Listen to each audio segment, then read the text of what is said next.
इस वक्त अपने लाहौर के हेडकोार्टर्स के अंदर मौजूद है, हमारा इलेक्शन हेडकोार्टर्स, और इलेक्शन की तैयारियां अपने अंजाम को पहुंच चुकी हैं। अब वोटिंग का वक्त आ गया है और उससे पहले आज पाकिस्तान का माहौल अफसरदा माहौल है, क्योंकि आज दहशतगर्दी के दो और बड़े वाक़यात हुए हैं। इन दो वाक़यात में कुल मिला के 28 अफराद की जान गई, 40 लोग इसमें ज़ख्मी हो गए हैं। हर लिहाज से दुश्मन कोशिश कर रहा है कि पाकिस्तान में इस माहौल को तितर बितर किया जाए और पाकिस्तान के हालात में जो इस वक्त एक कैफियत नज़र आ रही है उसमें किसी सूरत से एक एक्सप्लोसिव सिचुएशन को पैदा किया जाए, इलेक्शन को ख़राब किया जाए।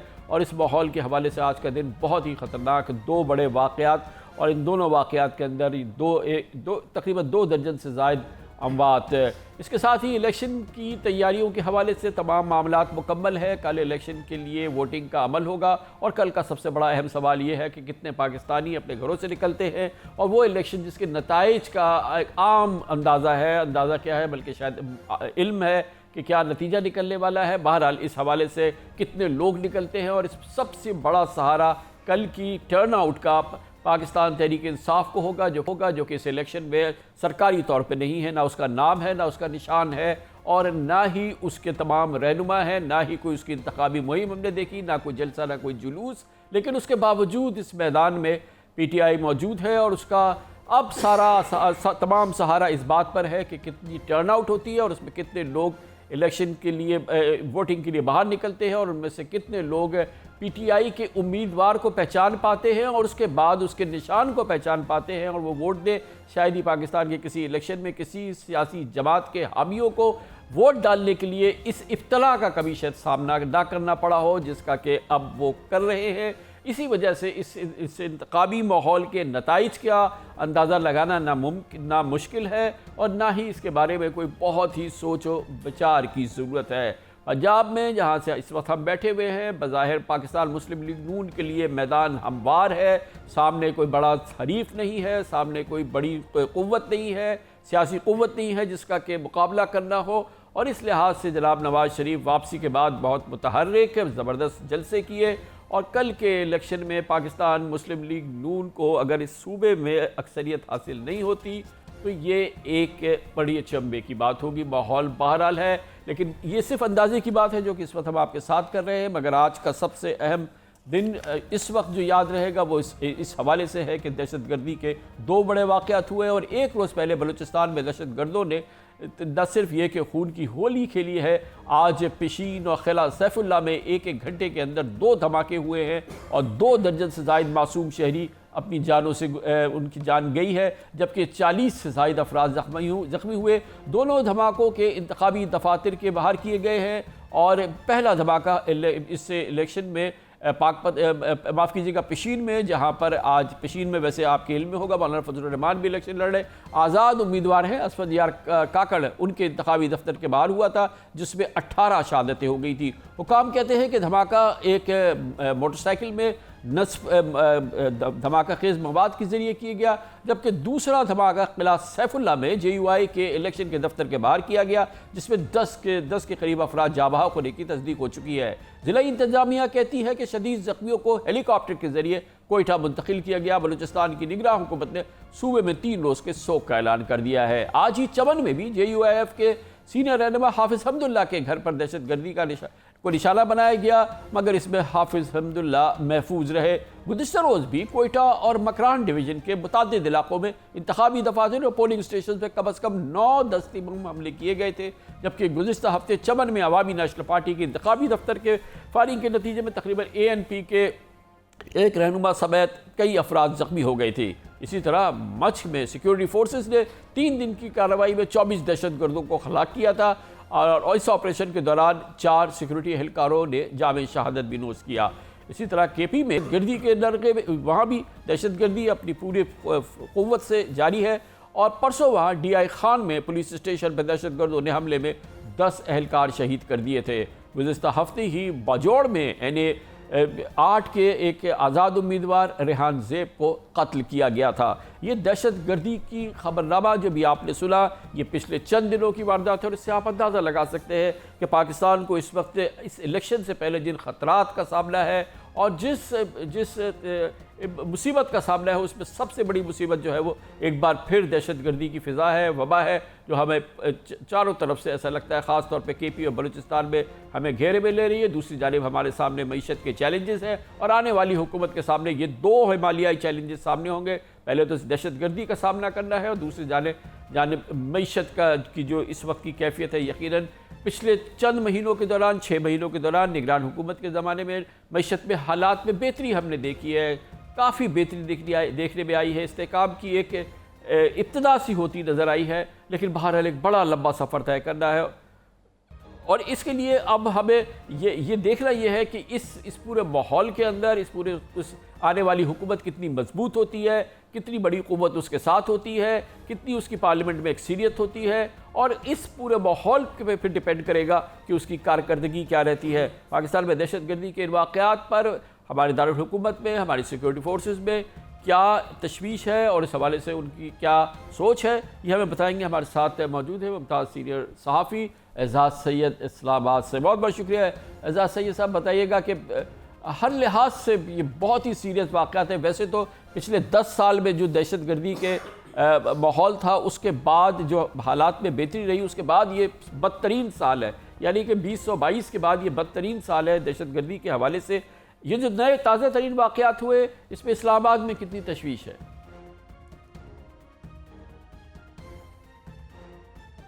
कामरान साहब बहुत शुक्रिया। कामरान साहब, अगर दहशतगर्दी के हवाले से आदाद शुमार देखें तो खैबर पख्तूनख्वा और बलूचिस्तान में 90% तक हुआ है दहशतगर्दी के वाक़यात में पिछले सालों की बनिस्बत।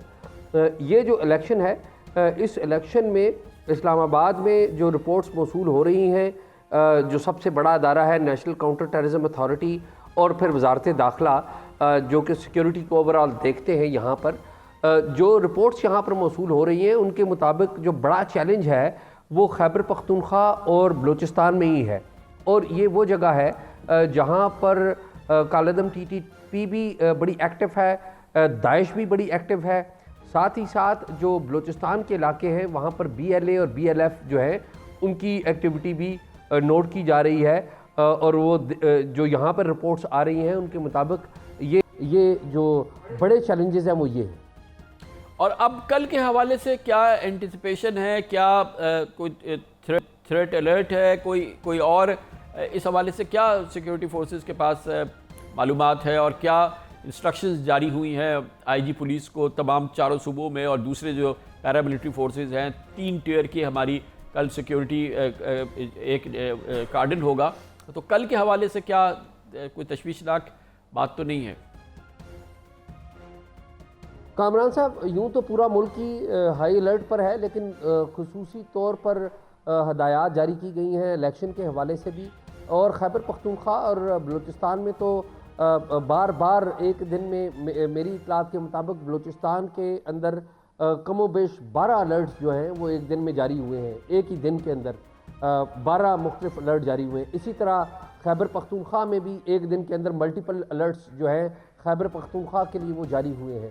तो खैबर पख्तूनख्वा और बलूचिस्तान अगर देखें तो वो हाई अलर्ट के ऊपर पोजीशन है वहाँ पर। इस्लामाबाद भी अलर्ट के ऊपर है, पंजाब में भी अलर्ट है, सिंध में भी पुलिस को और कानून नाफिज करने वाले इदारों को अलर्ट रहने की हिदायत की गई है। लेकिन जो सबसे अहम बात है बलूचिस्तान के हवाले से और खैबर पख्तूनख्वा के हवाले से, उसकी वजह यह है कि जो मालूमात आ रही हैं कानून नाफिज करने वाले इदारों के पास, उन मालूमात में बाज़ स्पेसिफिक टारगेट्स जो हैं वो बयान किए गए हैं। पुलिस हो गई, लॉ इन्फोर्समेंट एजेंसीज हो गई, इलेक्शन का जो प्रोसेस है वो हो गया। तो ये अच्छा, ये बताएं कि एक तो ये तो हम पाकिस्तानियों के लिए एक बहुत ही तशवीश की बात है इस किस्म की दहशतगर्दी। हम देख रहे हैं कि दुनिया भर से इलेक्शन ऑब्जर्वर्स हमारे मुल्क में आए हैं इलेक्शन को वॉच करने के लिए। फिर दूसरी जो इंसानी हुकूक की तंजीमें हैं, इजहार आज़ादी राय की जो तंजीमें हैं, वो सब इसको देख रही हैं। और एक बड़ी तशवीश का इजहार ये किया जा रहा है कि इंटरनेट सर्विसेज जो हैं वो कल डिस्टर्ब हो सकती हैं और शायद काफ़ी सीरियसली डिस्टर्ब हो सकती हैं। और ये एमनेस्टी इंटरनेशनल, दूसरी जो एजेंसीज़ हैं, वो गवर्नमेंट ऑफ पाकिस्तान से कह रही है कि वो इंश्योर करें कि ऐसा ना हो। वो कि और बहुत सारी शिकायतें हैं इलेक्शन के हवाले से, बेपनाह शिकायतें, लेकिन इंटरनेट सर्विसेज के हवाले से आपके पास क्या मालूमात है? कामरान साहब ज़रा रिपीट करिएगा, मैं आपकी बात समझ नहीं पाया, ज़रा काइंडली रिपीट कीजिए। ये जो इंटरनेट सर्विसेज की डिस्ट्रप्शन हुई पिछले हफ्तों में, वो तो अपनी जगह हुई, लेकिन अब कल क्या सूरत हाल होने वाली है? जो इंटरनेशनल ऑब्जर्वर्स पाकिस्तान के अंदर हैं वो इस पे बड़ी तशवीश का इजहार कर रहे हैं। आपको क्या लग रहा है, इंटरनेट सर्विसेज कल स्मूथ रहेंगी? कामरान साहब, ये तो हुकूमत पाकिस्तान भी कह चुकी है और मुख्तलिफ जो निजी कंपनियां हैं इंटरनेट के हवाले से, वो भी अपने सार्फिन को मोबाइल फ़ोन मैसेजेस दे चुकी हैं कि इंटरनेट डिस्ट्रप्शन हो सकती है। जो इंटरनेट डिस्ट्रप्शन का जो ताल्लुक़ है वो बराह रास्त दो चीज़ों से है। सबसे पहले तो सिक्योरिटी के हवाले से है कि सिक्योरिटी की क्या सूरत हाल होगी अगर गॉड फॉरबिड कोई ऐसे वाक़यात हुए तो इंटरनेट डिस्टर्ब किया जाएगा, रोका जाएगा। और साथ ही साथ दूसरी एक बहुत बड़ी पॉलिटिकल वजह भी है कि अगर सुबह टर्नआउट बहुत ज़्यादा हुआ तो तब भी तो ये की जा रही है कि इंटरनेट और पर्टिकुलरली जो सोशल मीडिया प्लेटफॉर्म्स हैं उनको रोका जाएगा, क्योंकि गवर्नमेंट ये समझती है कि सोशल मीडिया प्लेटफॉर्म्स के ज़रिए फेक न्यूज़ की जा सकती है, फेक न्यूज़ प्रोपेगेंडा फैलाया जा सकता है और जो बाज़ जमातें हैं वो अपना प्रोपेगेंडा कर सकती हैं। तो इंटरनेट के हवाले से जो अभी तक की मालूमात यही है कि इंटरनेट शायद बाज़ जगहों पर इंटरनेट नहीं होगा और मुमकिन ये भी है कि पूरे पाकिस्तान में इंटरनेट कल रोका जाए। पूरा इंटरनेट ना रोका गया तो कम से कम जो सोशल मीडिया प्लेटफॉर्म्स हैं उनको ज़रूर रोका जाएगा। बहुत बहुत शुक्रिया एजाज सैयद हमारे साथ मौजूद है। कल जो होगा वो हम देखें। इलेक्शन 2024 हो रहे हैं, अपनी तारीख पे हो रहे हैं, अब चंद घंटे दूर हैं, मगर उसकी क्रेडिबिलिटी के हवाले से सवालात मुल्क के अंदर मुल्क के बाहर भी हैं। इलेक्शन 2024 कल कितने शफाफ होंगे, कल का दिन इस इलेक्शन के हवाले से, जबकि वोटिंग होगी और काउंटिंग होगी, दोनों क्रिटिकल काम, इस हवाले से इसकी साख कितनी बच सकती है। हमें ज्वाइन कर रहे हैं जनाब अहमद बिलाल महबूब, एग्जीक्यूटिव डायरेक्टर पिलदार। अहमद बिलाल महबूब साहब, इस इलेक्शन से पहले जितनी इस इलेक्शन 2024 के हवाले से जो उसकी साख ख़राब हुई है, ऐसे किसी पाकिस्तान के इलेक्शन से पहले साख ख़राब नहीं हुई। अब मुझे सिर्फ ये बताइए, कल 8 फरवरी को क्या कुछ ऐसा अमल है, कुछ ऐसी चीज़ हो जाए जिससे इस इलेक्शन की कुछ साख बहाल हो जाए, कुछ ऐसी साख बहाल हो जाए और मज़ीद वो जो है वो ज़मी बोस ना हो जाए? कल इस हवाले से बड़ा एक इम्पॉर्टेंट दिन है, आपकी क्या तवक्कुआत है? बहुत शुक्रिया कामरान खान साहब। देखिए, गुज़श्ता कई इंतखाबात से सूरत हाल ये है कि हमारे इंतखाबात की साख इंतखाबात के पोलिंग डे से पहले ही ख़राब हो जाती है, या जो भी उसके बारे में राय कायम होती है वो पहले ही हो जाती है। पोलिंग डे पे कोई बहुत बड़ा सान्या नहीं होता, उसके बारे में कोई बड़ी शिकायत नहीं आती, क्योंकि हमने 1977 के बाद ये सबक सीख लिया है कि अब पोलिंग डे के ऊपर को बड़ी ख़राबी करेंगे तो उससे बहुत ज़्यादा लोगों के नोटिस में आएगी। तो इसलिए वो इलेक्शन से पहले ही इंतज़ामात हो जाते हैं और जो हमारी साख खराब लेकिन मैं आपके सामने एक सिनेरियो रखता हूँ अहमद बिलाल साहब, मिसाल के तौर पे कि कल कोई प्रॉब्लम ना हो, पीटीआई के तमाम पोलिंग एजेंट्स पहुँच जाएँ, पहली चीज़ ये है, और वो वहाँ पे मौजूद हों, वो पहुँच जाएँ, उनको अभी तक रोका ना गया हो, तमाम पोलिंग एजेंट्स पीटीआई के मौजूद हो, और जो वोटर आए वो इत्मीनान से जिसको चाहे वो वोट दे दे, और काउंटिंग के वक्त पीटीआई के एजेंट वहाँ पे मौजूद हो और वो शुमार में वहाँ पे कोई मसला नज़र ना आए। इस हद तक भी हो जाए तो किसी हद तक इस इलेक्शन की कुछ ना कुछ साख बहाल हो जाएगी। लेकिन कल अगर वहाँ पोलिंग एजेंट ही नहीं है, और जैसे कि अभी की सूरत हाल है, आपके इल्म है ना कि जो वेब पोर्टल बनाया पीटीआई ने वो तो काम नहीं कर रहा, तो अब मज़ीद अगर इसमें मज़ीद ये हो जाए कि कल पोलिंग एजेंट भी वहाँ ना हो जिसके के आसार नज़र आ रहे हैं, तो करने को ये भी कर लें, मगर बाहर जाहिर है कि फिर साख और फिर तमाम बातें तो होंगी ना। अब इसको ना वक्त माफ़ करेगा, ना अवाम माफ़ करेंगे, ना तारीख़ माफ़ करेगी।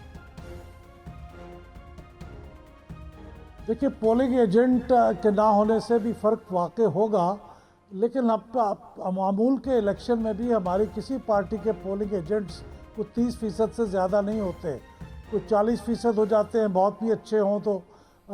लेकिन कल पोलिंग एजेंट को ज़बरदस्ती गायब किया गया या वही पुराना पैटर्न बरकरार रहा 30 से 40% का, ये भी बताना बड़ा मुश्किल होगा। लेकिन मैंने अर्ज़ किया कि ये अगर पोलिंग एजेंट ना भी आएंगे तो साख जो ख़राब हो चुकी है वो हो चुकी है, उसमें कोई बहुत बड़ा फ़र्क वाकई नहीं होगा।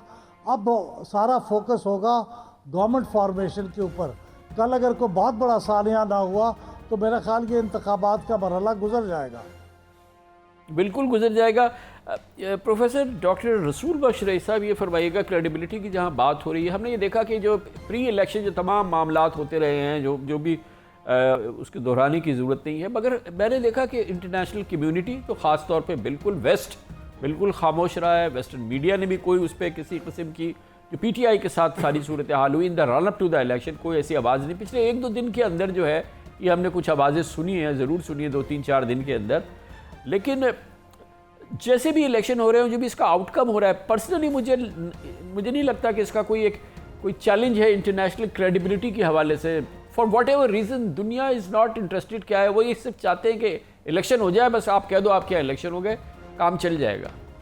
मेरा ख्याल ये है कि जब वो हमारे इलाक़ों के ममालिक के इंतखाबात पर नज़र रखते हैं तो उनका मुवाजना वो लिबरल डेमोक्रेसी से नहीं करते, अपने आप से नहीं करते। वो कहते हैं कि जो इनके मारूजी हालात हैं, जिस तरीके से जमहूरियत चल रही है, इंतखाबात हो गए तो उसको ज़्यादातर तस्लीम ही कर लेते हैं।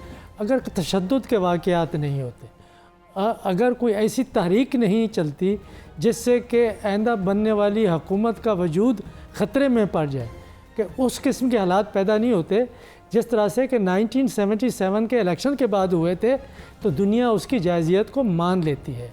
असल बात ये नहीं है कि दुनिया हम मानती है या नहीं मानती है, कम से कम वो सियासी जमातें जो अपने अपने इंतखाबी निशानात के साथ इंतखाबात में हिस्सा ले रही हैं, वो क्या इसकी जायज़ियत को तस्लीम कर लेती हैं? अगर वो भी कर लें और फिर एक ऐसी हुकूमत बने मखलूत या किसी अक्सरियती हुकूमत की जो दिल खोल के अपने मुखालफिन के साथ और दूसरी सियासी जमातों के साथ मिल के हुकूमत और जो पाकिस्तान है उसको आगे बढ़ाने की कोशिश करे, तो जायज़ियत सिर्फ ये नहीं है कि इंतखाबात में आपने वोट कितना लिए हैं, बल्कि कारकर्दगी से, अच्छे कामों से, गवर्नेंस से, और जो हमारे मसाइल हैं और चैलेंजेस दरपेश हैं पाकिस्तान को, अगर वो उनको एड्रेस करते हैं तो जायज़ियत उससे भी पैदा हो जाती है। तो शाही साहब, अब इलेक्शन कल इंशाल्लाह हो जाएगा। कोई अल्लाह ने चाहा तो कोई बहुत बड़ी कोई ऐसा कोई वाक़या नहीं होगा। दहशतगर्दी बहरहाल हो रही है, अल्लाह ताला अपनी पनाह में रखे। लेकिन उसके बाद के मरहला जो है उसमें कोई बहुत तलातुम नज़र नहीं आ रहा, कोई बहुत ही खींचातानी नज़र नहीं आ रही। मतलब ज़ाहिर है कि मखलूत हुकूमत भी बनेगी, उसके अपना जो कॉबलिंग होगी वो सियासत की के ड्राइंग रूम में भी हो जाएगी, कहीं और भी हो जाएगी, और फिर मुझे तो एक स्मूथ ट्रांजिशन नज़र आ रहा है। खान साहब, बिल्कुल दुरुस्त बात है। इस पर हमें अल्लाह का शुक्र भी अदा करना चाहिए कि ये स्मूथ मामला हो जाए। देखें, अब इलेक्शन के बाद अगर इमरान खान साहब थोड़ा सा अपने आप को एडजस्ट करते हैं, और तो फिर ये सलाहियत नवाज शरीफ साहब में है कि वो एक आगे बढ़ के कुछ मामला कर लें। नवाज शरीफ साहब इनके घर गए थे, जब वो वज़ीर आज़म थे, जब भी गए उनके चल के उनके घर गए चौधरी निसार अली के साथ, और फिर जब वो गिर गए थे बेचारे, हाँ तब भी गए थे, अस्पताल गए, अपनी कैंपेन भी ख़त्म कर दी थी उन्होंने, उनके घर की सड़क भी बनवाई। सही है। और मोहतरमा बेनज़ीर भुट्टो जो हैं, उनसे कैसा मामला नहीं रहा ख़राब, लेकिन फिर उनके साथ भी जो चार्टर ऑफ डेमोक्रेसी पे साइन हुए ना, और पीपल्स पार्टी से मिलकर उन्होंने मखलूत हुकूमत भी बना ली, और फिर दूसरी मखलूत हुकूमत अब बनाई। तो मेरा ख्याल है कि ये अब नवाज शरीफ साहब जो हैं वो विंडिकेट तो हो चुके हैं, और उनकी जो इज़्ज़त जो थी, उसको जो साख को जो नुकसान पहुंचा था, वो बड़ी हद तक मेरा ख्याल है उसकी बहाली हो गई है। तो अब उनको चाहिए कि वो अब ज़रा अपना कद बड़ा करे तारीख़ में, और उनको इक़्तिदार संभालने के बाद हाँ वो शख्सी तौर पर संभालें या जमाती तौर पर संभालें, तो उनको थोड़ा हाथ बढ़ाना चाहिए और मुफाहमत की फ़ज़ा इस मुल्क में कायम करनी चाहिए, और तवक्को रखनी चाहिए कि ऐसा हो सकेगा। कामरान शाह साहब, एक ये बात बताइए कि एक कौमी कैंपेन तो एक बिलावल भुट्टो ने चलाई, अपनी पूरी क़ुव्वत से हर जगह गए, अब जो उनका जवान खून है वो बिल्कुल नज़र भी आया। लेकिन ये जो लाहौर का इलेक्शन है ये बड़ा इंपॉर्टेंट है PPP की सियासत के लिए, उनकी अपनी सियासत के लिए, कि कैन दे मेक इनरोड्स इन पंजाब और नॉट, और उसके लिए सिंबॉलिक ये लाहौर का इलेक्शन है। मुझे जो अभी फीडबैक मिल रही है वो कोई इतनी प्रॉमिसिंग नहीं लग रही बिलावल भुट्टो के लिए कि वो जीत ही जाएंगे। आपकी क्या खबर है? अगर इजाज़त दें मैं थोड़ा सा शामी साहब ने जी जी फरमाया, जी ज़रूर। शामी साहब से अक्सर इत्तेफाक रहता है, लेकिन यहाँ पे बसद एहतराम इख्तलाफ करूँगा। जिस ज़माने में नवाज़ शरीफ साहब गए थे इमरान खान के पास, इमरान खान उतनी बड़ी पॉलिटिकल फोर्स नहीं था कि जिसने नवाज़ शरीफ और पीपल्स पार्टी सबको उठा के बाहर फेंक दिया। उसके बाद तो जो ज़ख़म नवाज़ शरीफ साहब के दिल में इमरान खान साहब ने उस ज़माने की इस्टेब्लिशमेंट जुडिशरी के साथ मिलकर लगाए हैं, उसको मेरा ख्याल है कि नवाज़ शरीफ साहब को 100 दफ़ा दोबारा अपने आप को ट्रांसफॉर्म करना पड़ेगा उसको भूलने के लिए, उससे आगे निकलने के लिए। और अब पोजीशन ये हो गई है कि 2 कब्रें और एक वाला मामला है कि अगर इमरान खान बाहर आता है तो नवाज़ शरीफ है ही नहीं पोलिटिकली। अगर पुराना इमरान खान, मतलब अगर सर इमरान खान इलेक्शन में आता है 5 साल बाद 7 साल बाद, तो there is no Nawaz Sharif देना, जो वो जिस लेवल पे वो जा चुके हैं हम जानते हैं, चाहे वो अच्छे बयानिए पे गए झूठे बयानिए पे गए, लेकिन वो ले गए, वो बात ले गए। तो वो तो ये बात है। दूसरा फिर एक इस्टेब्लिशमेंट एक बहुत बड़ा फैक्टर है। जो जराइम इमरान खान साहब की फहरिस्त है वो इस्टेब्लिशमेंट के खिलाफ भी तो है ना। तो नवाज शरीफ साहब के पास उसमें वीटो तो है नहीं कि वो माफ़ कर देंगे ना उनके खिलाफ कोई पॉलिटिकल जराइम है उनके इमरान खान के, वो तो वहाँ पे मामला है। तो ये 2 चीज़ें तो वो। अब आप कह रहे थे बिलावल भुट्टो साहब वाला, माइनॉरिटी वोट है इस इलाके में बहुत ज़्यादा और हमेशा ट्रेडिशनल 45,000 जी, लेकिन मिलता है पीपल्स पार्टी को मिलता है। आप ठीक कह रहे हैं कि अता तारड़ शायद ये सीट जीत जाए, लेकिन इसमें एक और फैक्टर भी है कि यहाँ वोट डिवाइड हो जाएगा। पीटीआई का वोट खोकर साहब है वहाँ पे और बिलावल भुट्टो है, और फिर यानी कि 3 इंपॉर्टेंट मेंबर्स आ गए ना अब तो अब उस डिवीजन का फ़ायदा अता तारड़ को होगा, खोकर को तो शायद कम हो या बिलावल भुट्टो को होगा, ये देखने वाली बात है। बड़ी मुख्तसर प्रेजेंस रही है सलमान गनी साहब पीपल्स पार्टी के पिछले 2 इलेक्शन में। ये पंजाब में पीपल्स पार्टी का होना एक नेशनल यूनिटी के लिहाज से एक अच्छी चीज़ हुआ करती थी, लेकिन अब ये और अब इस वक्त जो सिचुएशन है, पीटीआई भी नहीं है, उसके बावजूद जैसे पीपल्स पार्टी ने पिछली दफ़ा 10 सीट्स लिए थे, टोटल 7 सीटें थी शायद पंजाब से, तो अभी कुछ कर लेंगे 12, 13, 14 या कुछ, या वो सिंगल डिजिट में ही रहने का इम्कान है? देखिए कामरान साहब, एक तो लाहौर की सीट के हवाले से मैं थोड़ा सा बता दूं कि 2018 में इस सीट पे से पाकिस्तान मुस्लिम लीग नून ने 90,000 वोट लिया था, पीटीआई ने 77,000 वोट लिया था। नंबर 3 पे टीएलपी ने 14,000 वोट लिया था, पीपल्स पार्टी के 5,500 वोट। ठीक है। और उसके बाद ज़मीनी इलेक्शन हुआ परवेज़ मलिक साहब की वफ़ात के बाद, तो पीटीआई के जो कैंडिडेट थे जमशेद चीमा साहब और मुसर्रत चीमा साहब वो डिस्क्वालीफाई हो गए, तो पीटीआई नहीं थी, उसमें इन्होंने 34,000 वोट लिया। अब हमें ये देखना है कि इस सीट पे देखिए, एक तो मैं समझता हूँ ये बड़ी पॉजिटिव साइन है कि पीपल्स पार्टी ने लाहौर के हवाले से और पंजाब के हवाले से संजीदगी जाहिर की है। 2013 के बाद पीपल्स पार्टी सिंध तक महदूद हो गई थी। अब आपने पूछा कि देखिए जनूबी पंजाब में जो मैटर करते हैं वहाँ पर ख़ानदान है। अहमद महमूद साहब काफ में हों, नून में हों, पीपल्स पार्टी में हों, फंक्शनल लीग में हों, वो 2-3 सीटें अपनी निकालते हैं। मुजफ्फरगढ़ की तीनों नशिस्तें जो हैं वो शख्सियत बेस हैं। वो भी देखिए, आपने कहा कि सिंगल डिजिट में होगा, या पहले ये सीटें 7-8 थी, अब मुझे ये सीटें 12 या 13 बनती नज़र आ रही हैं पीपल्स पार्टी की। तो मैं समझता हूँ कि उन्होंने पंजाब में जो संजीदगी जाहिर की है, ये पाकिस्तान की पॉलिटिक्स के हवाले से एक अच्छा साइन है। लेकिन लाहौर के इलेक्शन में नंबर 2 पोजीशन का मुकाबला होना है पीटीआई का और इनका। तो डॉक्टर साहब, आपकी क्या टेक है, ये जो नई क़ुव्वत आई है आईपीपी, जैसे भी आई है, जहाँ से भी आई है, मगर साउथ में इसकी एक इम्पॉर्टेंट बेस है, तरीन साहब वहाँ से हैं, ये क्या है? या ये कि सिर्फ ये एक लाडला ग्रुप ही इसकी पहचान रहेगी, या ये कि कुछ पॉलिटिकल स्टेटमेंट भी आएगा इनकी तरफ से? इसमें देखें कि तरीन साहब का ताल्लुक़ एक जो ज़मींदार तबका है वहाँ जनूबी पंजाब का, उससे है। वहाँ पे सियासत उनके हाथ में है, उनके कब्ज़े में है, मखदूम है, बड़े बड़े ज़मींदार हैं, कबायली सरदार हैं। पीपल्स पार्टी ने भी वहाँ पे अवामी सियासत कभी नहीं की। उन्होंने गठजोड़ किया है गिलानी ख़ानदान के साथ मुल्तान में, खर ख़ानदान के साथ, कोई सियर है लइये के उनके साथ, और फिर मखदूम ख़ानदान है ज़िला रहीम यार ख़ान के साथ। तो वो एक अवामी सियासत पंजाब में नहीं कर सकता। अगर कहीं पे हो रही है तो वो सिर्फ एक ही हल्का है लाहौर का 127। अगर इसमें कामयाब हो जाते हैं तो फिर हम समझेंगे कि उन्होंने कदम जमा लिया है। जहाँ तक जनूबी पंजाब का ताल्लुक़ है, ये वडेरों की सियासत है जो तरीन साहब करने के माहिर हैं। किसी ज़माने में कहते थे, जब उनसे एक मुलाकात हुई, कि मेरे पास 28 ऐसे लोग हैं जिनका ताल्लुक़ इस वक्त मुस्लिम लीग नून से भी है, पाकिस्तान पीपल्स पार्टी से है, हम एक अलहदा पार्टी बना सकते हैं। तो फिर किसी ने मशवरा दिया कि आप तहरीक इंसाफ में चले जाएं, तो वो गिरोह उनके साथ मौजूद है।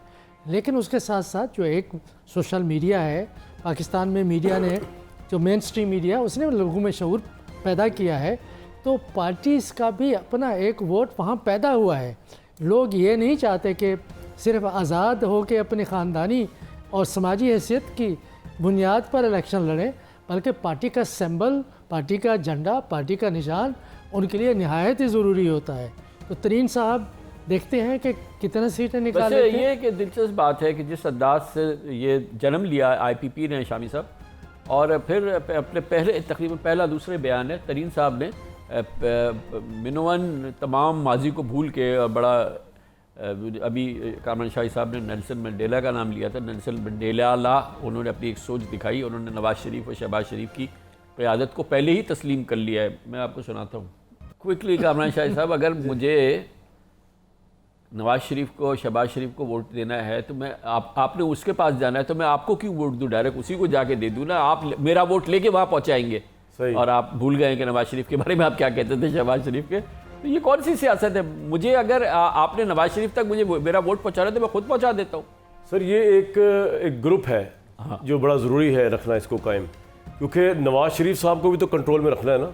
तो ये अभी तो मीठी मीठी बातें कर रहे हैं, लेकिन ये जितनी भी सीटें जीतेंगे, जिस तरह भी जीतेंगे, ये रहेंगे ग्रुप के तौर पे ही, और इस ग्रुप का काम होगा कैरेट एंड स्टिक। अब ये कैरेट पेश कर रहे हैं, कैरेट कंटिन्यू करेगी, नवाज शरीफ प्राइम मिनिस्टर बन जाएंगे। जहां स्टिक यूज करनी होगी तो आप देखें ना किस तरह Imran Khan vote of no confidence, अदम एतमाद। हाँ जी, अब तो इस मुल्क का ये बातें करने के बावजूद ही अदम एतमाद दे देंगे। इससे कोई फर्क नहीं पड़ता सर, इससे कोई फर्क नहीं पड़ता। अगर मैं आपको लीडरों के नाम गिनवाऊं जो इधर उधर पार्टी में चले गए, कोई नाराज हो जाएंगे, फरवा आशिक अवान साहबा हो गई, दूसरे हो गए जिन्होंने क्या क्या कुछ नहीं कहा, फिर वो कहाँ नहीं गए।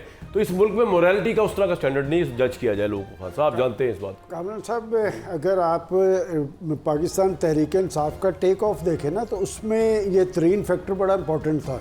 ये खान साहब को इलेक्टेबल्स की तरफ लाने वाले तरीन एस्टैब्लिशमेंट के साथ पुल था जी, जानते हैं आप। तो सबसे पहले तरीन साहब ने ही उनका मामला करवाया था। और आप जब जनूबी पंजाब की बात कर रहे हैं, ब्रेक ले लेते ना न्यूज़ का, फिर अब मामले की बात करते हैं। मुस्लिम लीग नून जो है इस वक्त उसकी हवा बंधी हुई है, लेकिन अभी तक ये वाज़ेह नहीं हो पा रहा कि उसको कितनी नशिस्तें मिलेंगी।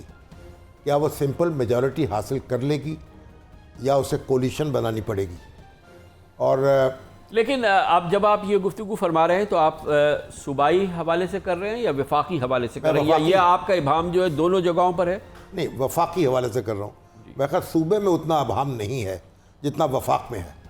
सूबे में तो हो सकता है कि उनको सिंपल मेजॉरिटी मिल जाए या कुछ आज़ाद उम्मीदवार मिला के वो सिंपल मेजॉरिटी बना ले, लेकिन वफाक में तो मसला ज़रा मुश्किल होगा। तो कामरान शाही साहब फिर ये बताइए कि पाकिस्तान मुस्लिम लीग नून को एक अक्सरियत हासिल करने के लिए, ये यानी कि 30-40 साल से यहाँ सियासत कर रहे हैं, नवाज़ शरीफ साहब 3 बार वज़ीर आज़म हो चुके हैं, शहबाज शरीफ साहब हो चुके, चाहिए क्या कि उनको मेजॉरिटी मिल जाए इस 2024 इलेक्शन में?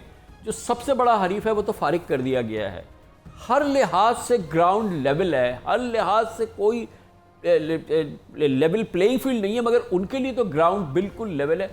तो इसमें इबाम क्या है, क्यों नहीं जीतेगी मेजॉरिटी? अगर नहीं जीतेगी तो ये तो एक शर्मिंदगी की बात है मेरे हिसाब से।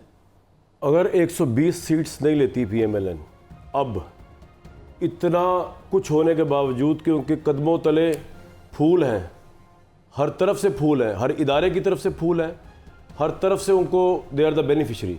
ठीक है, 9th में उन्होंने नहीं करवाया, लेकिन वो उसके पूरे पॉलिटिकल बेनिफिशरी हैं। 120 सीट्स अगर PMLN लेती है, उनकी शिकस्त है ये। और अगर वो पाकिस्तान तहरीक इंसाफ के आज़ाद लोगों को तोड़ती है तो ये शर्म की बात है PMLN के लिए, क्योंकि नवाज शरीफ साहब तो पहले बड़ा हाई ग्राउंड ले चुके हैं कि 2013 में उन्होंने एक हाई मॉरल ग्राउंड लिया कि KP के अंदर हुकूमत उनकी नहीं थी, उनकी दूसरी पार्टी फजल रहमान साहब चाह रहे थे पलटा देने का, नहीं। तो ये सब कुछ होने के बाद भी अगर ये 120 नहीं लेते तो ये तो शिकस्त फाश और घबराए भी इसलिए है मेरा ख्याल से कि PDM की परफॉर्मेंस हमारे सामने, उसमें लोगों का नाटका बंद हो गया। अब आप 120 आप कौमी असम्बली कह रहे हैं ना? जी कौमी असम्बली की बात। कौमी असम्बली में 120 के बाद भी अक्सरियत तो नहीं हुई ना उनकी। ये तो मैं आपको कह रहा हूँ कम से कम 120 तो लें, क्योंकि KP में तो पता नहीं कितनी उनको मिलती है, सिंध में उनका है कोई नहीं वली वारिस, बलूचिस्तान में भी ये पोजीशन है। सारा तो उन्होंने मैदान उस 141 सीटों पर सजाया है ना पंजाब की, तो उसमें से अब 20 तो लेनी चाहिए उनको, जब सारा तकैया उनका उसी के ऊपर हुआ हुआ है। तो मैं खान साहब ये कह रहा था कि बेसिकली कि ये इनकी जो परफॉर्मेंस थी, मैंने नवाज शरीफ साहब से पूछा, मैंने उनको, जब मैं इंग्लैंड में मुलाकात हुई मेरी उनसे, जब शहबाज शरीफ साहब की गवर्नमेंट थी, मैंने कहा आपकी तो हुकूमत ने बैठा दिया लोगों का, और आप किस तरह इलेक्शन में जाएंगे? ठीक है, आपने अपना मिशन अचीव कर लिया, आपने जो करना था वो आपने ठीक किया रियल पॉलिटिक्स में। उन्होंने कहा मेरी तो हुकूमत ही नहीं थी, ये मेरी तो हुकूमत 2017 में ख़त्म हो गई थी। लेकिन उनको ये कन्फ्यूज, आप जो कह रहे हैं तशवीश क्या है कि उन्होंने बयानिया यही दिया है जो मुझे बता रहे थे कि मेरी तो हुकूमत के दौर में रोटी कहाँ पे थी, चीनी कहाँ पे थी, बिजली के बिल कहाँ पे थे। क्या लोग इसको एक्सेप्ट कर पाएंगे कि नहीं कर पाएंगे? जलसे और बात है, लोग वालियाना तौर पे बाहर निकले वो और बात ये है। जो नवाज शरीफ साहब ये कहते हैं कि मेरी हुकूमत के दौर में नान 5 रुपए की थी और दाल इतनी की थी, तो कल बिलावल भुट्टो कहे मेरी वालदा के दौर में तो नान 1 रुपए 70 में कॉन्स्टिट्यूशन दिया था उन्होंने, वो कहेंगे जी लेबर लॉस बना दिए थे, वो तो ऐसी ये तो वही तशवीश है जो आप मुझे पूछ रहे हैं। सलमान गनी साहब, मैं मुझे सिर्फ इस बात की एक आई एम पजल्ड कि ये कैसे हो रहा है और कैसा इलेक्शन चाहिए और कैसे कितना अपना मुवाफिक माहौल चाहिए और क्या चाहिए। मतलब ये तो ख्वाब में भी तसव्वुर नहीं कर सकते थे ना कि आपके सामने 2024 के इलेक्शन में पीटीआई नाम की कोई जमात ही नहीं होगी, इमरान खान बंद हो चुके होंगे और कोई किसी किस्म का ना उनका कैंडिडेट होगा, ना उनकी कोई तहरीक होगी, ना इंतखाबी मुहिम होगी, ना कोई बैनर होगा, कोई निशान होगा, ना बल्ला, और क्या चाहिए। और फिर भी अभी हम ये डिस्कस कर रहे हैं कि पता नहीं मेजॉरिटी आएगी नहीं आएगी। ये क्या, ये किस बात की अक्कासी कर रही है? देखिए कामरान साहब, मेरा ख्याल हमारा बड़ा सियासी अलमिया यही है, और मुझे याद पड़ रहा है कि 2018 में आप इसी जगह बैठे थे और हम सब बैठ के यही कह रहे थे कि वो एक पार्टी 100-120 तक जाएगी, और वो गई। हर इलेक्शन में एक प्राइम मिनिस्टर हमने मिस किया होता है, हर इलेक्शन में एक पार्टी टारगेट हुई होती है। और जिस सूरत हाल के अंदर नवाज शरीफ साहब पाकिस्तान में आए और जिस कैफियत की आप बात कर रहे हैं, आपका इब्तदाइया जो था वो बड़ा तशवीशनाक है कल के टर्न आउट के हवाले से। नवाज शरीफ साहब को क्या सादा अक्सियत मिल पाएगी या नहीं मिल पाएगी? नवाज शरीफ साहब जब पाकिस्तान के अंदर वापस आए हैं तो 16 माह की कारकर्दगी का लोड भी उन पे था, और 16 माह की हुकूमत ने डिलीवर नहीं किया। एक 3.5 साल की हुकूमत थी, एक 16 माह की हुकूमत थी। इन 5 सालों के अंदर पाकिस्तान के अवाम को कुछ नहीं मिला। महंगाई थी, बेरोज़गारी थी, गुर्बत थी, पसमानदगी थी, महरूमियाँ थी, मायूसी थी, बेयकीनी थी। अब इस बेयकीनी की कैफियत में ये बात दुरुस्त है कि हम सारे ये बात नहीं कह सकते कि पाकिस्तान के अंदर एक मजबूत हुकूमत बनने जा रही है। और वैसे भी पाकिस्तान की पोलिटिकल पार्टी का अगर आप केस उठा के देखें तो पाकिस्तान के अवाम तो उनसे उम्मीदें और तवक्कुआत लगाते हैं। मैं नहीं समझता कि आज पाकिस्तान के कोई लोग वोट डालने तो वो ज़रूर जाएंगे, और हमेशा मायूसी जो होती है पॉलिटिकल लीडरशिप से होती है कि जी एक पार्टी का लीडर आया, उसने पाकिस्तान के अंदर तब्दीली लेके आनी थी। आप मुझे बताएं कि कोई ऐसा एक प्लस पॉइंट कि उनके आने के बाद पाकिस्तान के लोगों को कुछ मिला हो। नवाज शरीफ साहब जैसा एक परसेप्शन है कि मुस्लिम लीग नून आएगी, भाई ये तो मुआहदों के अंदर बंधा हुआ पाकिस्तान है IMF के, और क्या नवाज शरीफ साहब बरसे इक़्तिदार आकर वो डिलीवर कर पाएंगे? मैं तो बहुत पहले दिन से कह रहा हूँ जब से वो पाकिस्तान आए हैं कि अब वो पहले वाला पाकिस्तान नहीं है जिसमें 2 तारीख अक्सरियत मिल जाती थी। आज एक नई कैफियत का पाकिस्तान है। और आप जिस पाकिस्तान की बात कर रहे हैं ये वो पाकिस्तान है जिसमें नून लीग के सामने कोई जमात नहीं खड़ी है, और हमें ये भी यकीन नहीं है कि वो अक्सरियत भी ले पाएगी। इमरान साहब, मैं ये मानने के लिए तैयार नहीं है। इमरान खान भी मौजूद है, उनकी पार्टी भी मौजूद है, उसका वोट बैंक भी मौजूद है। देखें, बज़ाहिर वो दुरुस्त है कि उनके पास इस वक्त इंतखाबी निशान नहीं है या उनकी पार्टी नहीं है। हम यहाँ पर यही देख रहे हैं ना कि उनकी पार्टी के बैरिस्टर गौहर जो उनकी पार्टी के इस वक्त के चेयरमैन हैं वो इलेक्शन लड़ रहे हैं। लाहौर के अंदर हर जगह पे उनके लोग मौजूद हैं, उनकी कैंपेन चल रही है सोशल मीडिया पे। कल ये तो आपको नज़र आ जाएगा कि वो पार्टी भी मौजूद है, और असल चीज़ जो है वो टर्न आउट है। तो डॉक्टर रसूल बशरी साहब, आप बताइएगा कि ये जो आखिरी बात की है सलमान गनी साहब ने कि PTI इलेक्शन में मौजूद है, इलेक्शन लड़ रही है, सब कुछ है, और कल यानी कि सलमान गनी साहब तो मेरिट पे देखना चाहेंगे कि कल PTI जीतती है या हारती है। मतलब अगर हारती है तो हार गई और जीतने का कोई सवाल ही नहीं है। आपको क्या लग रहा है कि कल के PTI के कोई चांसेस है या कि PTI का इम्तहान है? कल इम्तिहान है, मैं समझता हूँ कि उनका वोटर बाहर निकलता है या नहीं। लेकिन जो रुकावटें उनके लिए पैदा की गई हैं पिछले 3-4 महीने में कि उनके पास पार्टी का सिंबल नहीं, और पार्टी को उस तरीके से कैंपेन करने की इजाज़त नहीं मिल सकी जिस तरह से मुस्लिम लीग और दीगर सियासी जमातों को मिली है। अगर मैदान सब के लिए हमवार होता तो सूरत हाल ज़रा मुख्तलिफ होती। तो देखने की बात यह है कि कल का दिन जो माजी में पिछले 3 माह में होता रहा है वो मुख्तलिफ होगा या उसका तसलसल होगा। अगर उसका तसलसल है तो फिर तो ये सिर्फ शाहराह नहीं बल्कि मोटरवे है सियासत की, जो मुस्लिम लीग नून के लिए खोल के रख दी गई है कि आपके सामने ना कोई इशारा है ना कोई ट्रैफिक पुलिस वाला है, आप जिस स्पीड से जाना चाहते हैं जाएं। उसके बावजूद भी उनकी गाड़ी नहीं चलती, तो फिर मसला मुस्लिम लीग नून के साथ है। और अगर मुख्तलिफ दिन है कल का दिन, जिस तरह से हम सुन रहे हैं कि लोगों के ऊपर पोलिंग स्टेशन पर जाने पर पाबंदी नहीं होगी और उनका उम्मीदवारों के बारे में सिंबल्स का मालूम हो जाता है और मालूम करने के लिए भी उनके पास ज़राए मौजूद है। डॉक्टर साहब, अंदर पीटीआई का पोलिंग एजेंट तो हो जो देख सके कि कितने वोट उनके गिने जा रहे हैं। पोलिंग एजेंट ही नहीं होगा तो काम ख़त्म।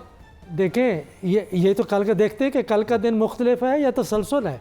उसमें देखना सिर्फ ये नहीं है कि क्या वोटिंग लाइन में उनका नौजवान या उनका दूसरा हिमायती लगा हुआ है या नहीं लगा हुआ, ये भी देखना है जो अंदर बैठा हुआ है उनका पोलिंग एजेंट है या नहीं है, या उसके पोलिंग एजेंट के साथ सलूक क्या हो रहा है, ये कल किस पता चलेगा। तो इस वक्त जो सूरत हाल है पाकिस्तान में एक सियासी तकसीम है। मैं नहीं समझता कि मुस्लिम लीग नून जो एक ऐसी पार्टी है जो अपने लिए रास्ता नहीं बना सकती है।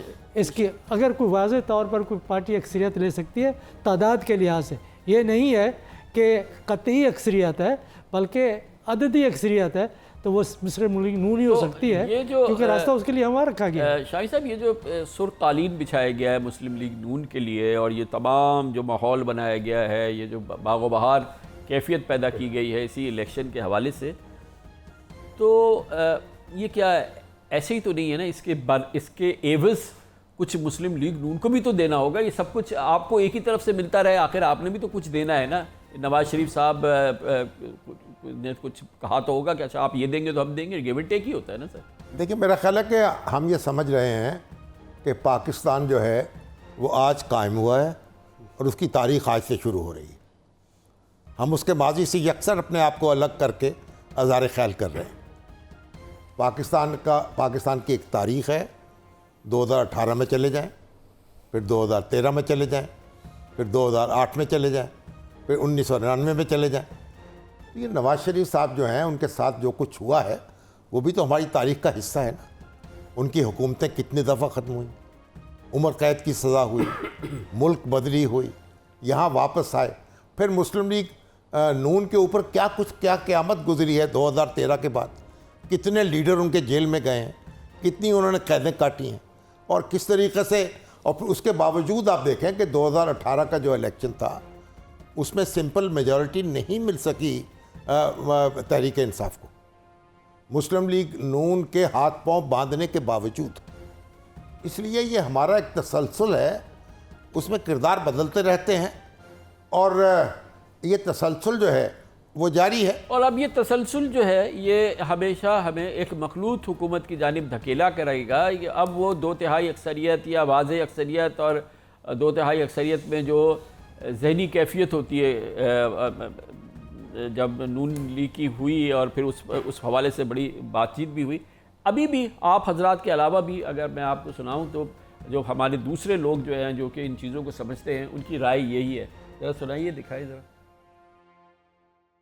जैसे 2018 में एक तजर्बा सियासी हुआ था, अब लगता है कि एक और फेज आ रहा है नया तजर्बे का कि एक हाइब्रिड प्लस सिस्टम उसकी तरफ जा रहे हैं। एक खाकी कलर्ड पॉलिटिकल ऑर्डर इमर्ज कर रहा है और उसमें सब ने एडजस्ट करना होगा। एक कमज़ोर मखलूत हुकूमत बनेगी, एक किस्म की कौमी हुकूमत जिसमें सबको शामिल किया जाएगा, सबके हिस्सा भी होगा और सबको अपने रूल्स ऑफ द गेम के मुताबिक अपना काम करना पड़ेगा। 8 फरवरी के दिन जो होगा उसके बाद जो हुकूमत बनेगी वो हुकूमत को उस तरीके से चला नहीं पाएंगे जिस तरह के वो चलाना चाहते हैं। जिस मकसद के लिए वो 8 फरवरी को ये सब कुछ कर रहे हैं वो मकसद जो है वो अल्टीमेटली वो अचीव नहीं कर पाएंगे। ये लिख के रख लीजिए आप। अगर अगर आप सियासी जमात से सिंबल ही ले लेंगे, सियासी जमात उसके लोग इंडिपेंडेंट इलेक्शन लड़ेंगे, तो फिर उससे जो कल्चर पैदा होगा उससे ना जमहूरियत मजबूत होगी, ना मुईशत मुस्तहकम होगी, ना उससे मुल्क मजबूत होगा। ये हम डिजास्टर की तरफ चले जाएंगे। इस तरह से तो खिचड़ी बन जाएगी और ना आगे मुस्तहकम हुकूमत आएगी, ना उससे फिर कोई पार्लियामेंट फैसला कौन रोल अदा कर सकेगी। 100% मखलूत हुकूमत आएगी, कोई सवाल ही नहीं कि किसी पार्टी को मेजॉरिटी मिले। There is no question about it. बहुत से लोग कह रहे हैं कि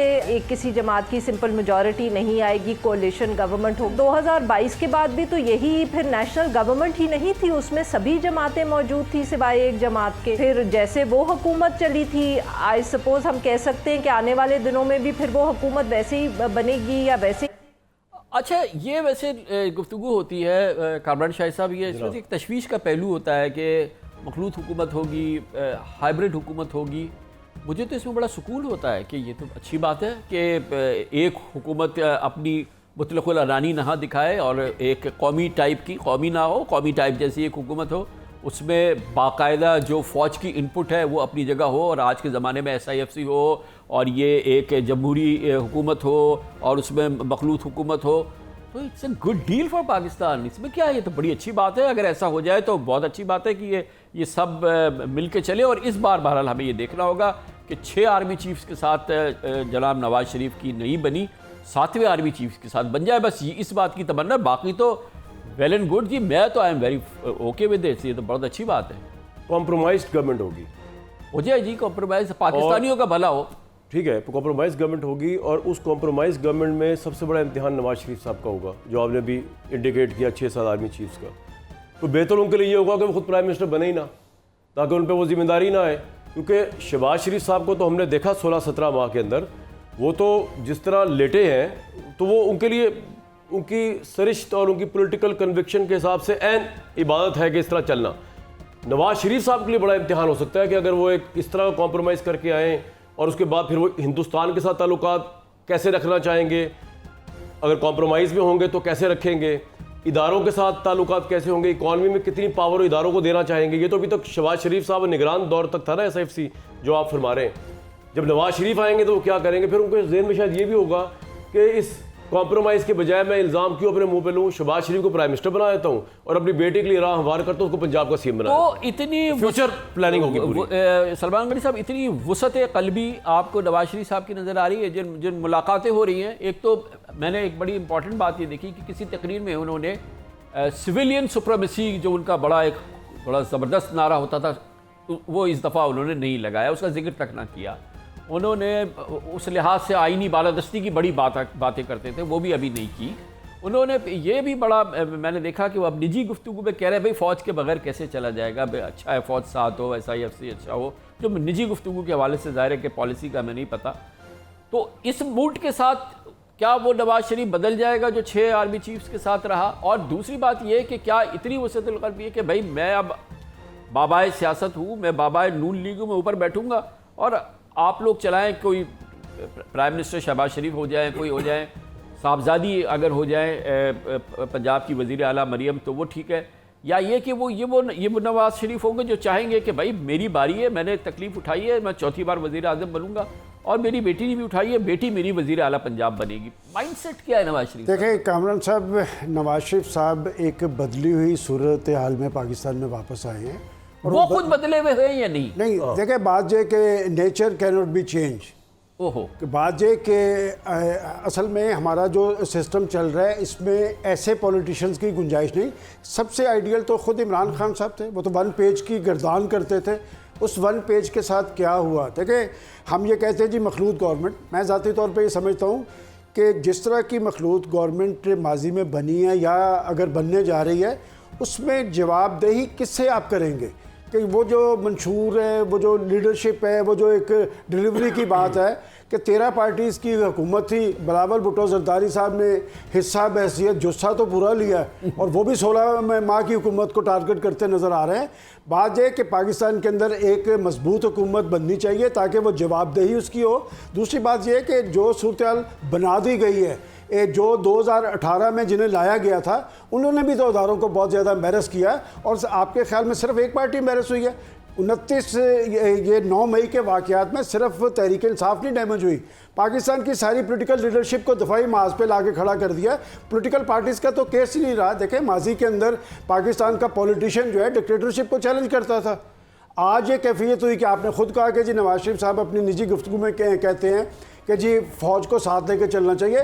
फ़ौज पाकिस्तान की रियलिटी है। देखें, एक तरफ वो लड़ रहे हैं ये दहशतगर्दी के ख़िलाफ़, दूसरी तरफ मईशत जैसा मुश्किल और संजीदा महाज पर भी उन्हें बुरुए कार लाया गया है। पाकिस्तान का सिपा सलार जो है वो अपना रसूख बुरुए कार ला रहा है। अब मिलजुल कर ही चलना पड़ेगा। नवाज शरीफ साहब आपने कहा कि बदलेंगे या नहीं, पॉलिटिशियन वही है। मुस्लिम लीग नून में असल पावर नवाज शरीफ साहब के पास है। अलबत्ता मैं आपके प्रोग्राम में पहले भी कह चुका हूँ कि एक सादा अक्सरियत होगी तो नवाज शरीफ साहब होंगे। फैसले का इख्तियार नवाज शरीफ साहब के पास है। अगर वो नहीं बनेंगे तो नॉमिनी उन्हीं का होगा प्राइम मिनिस्टर। वो तो बिल्कुल सही है, लेकिन डॉक्टर रईस साहब आप फरमाइएगा, बेपनाह तजुर्बा और आप माशाल्लाह बड़े इस चीज़ के एकेडमिक है माशाल्लाह, ये फरमाइएगा कि आपको ज़ाती तौर पे कोई तशवीश है कि पाकिस्तान अब एक बार फिर एक एक्सपेरिमेंट करेगा एक हाइब्रिड निज़ाम का, जिसमें SIFC के तहत अब एक इदारा बन चुका है, फिर ये एक समझिए कि एक मुंतखब हुकूमत आ जाएगी और वो वहाँ पर होगी और वो मखलूत हुकूमत होगी, और पाकिस्तान की जो मईशत की ज़रूरत है और इस किस्म की अगर कन्वर्जेंस होती है तो ये हमारे लिए तशवीश की बात है या हमारे लिए इत्मीनान की बात है? गो कि ये प्योर डेमोक्रेटिक ऑर्डर नहीं है, मतलब this is not the pure democratic order. इसमें आप समझ रहे हैं मैं क्या कह रहा हूँ? जो एक सियासी बदनज़मी पैदा हुई है पिछले 30-40 साल में, ये नहीं है कि हमारी सियासी जमातों को इक़्तिदार मुंतकिल नहीं होता रहा, इक़्तिदार उनके पास रहा है।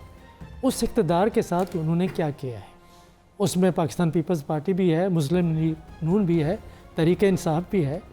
तो वो निज़ाम जो एक बना हुआ था, एक बिल्कुल कमज़ोर था निज़ाम था, हाइब्रिड सिस्टम, अब वो मजबूत तर हो गया है।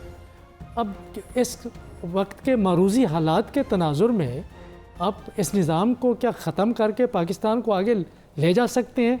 मेरे नज़दीक नहीं ले जा सकते। मरूज़ी हालात ऐसे हैं, मखलूत हुकूमत बने, नवाज़ शरीफ साहब हुकूमत बनाए या बिलावल ज़रदारी भुट्टो साहब हुकूमत बनाए या कोई और हुकूमत बनाए, उन्होंने फ़ौज के साथ मिल के चलना है। जहाँ 3-4 शोबे ऐसे हैं जहाँ पे कि मुकम्मल ताउन की ज़रूरत है और ये मुल्क के मफाद में है। एक ये कि इकनॉमिक फील्ड में जो स्ट्रक्चरल रिफॉर्म्स हैं मुश्किल हैं, वो फ़ैसले हमने मिल के करने हैं, हर सूरत में करने हैं, उनको आप पॉपुलिज़म की नज़र नहीं कर सकते।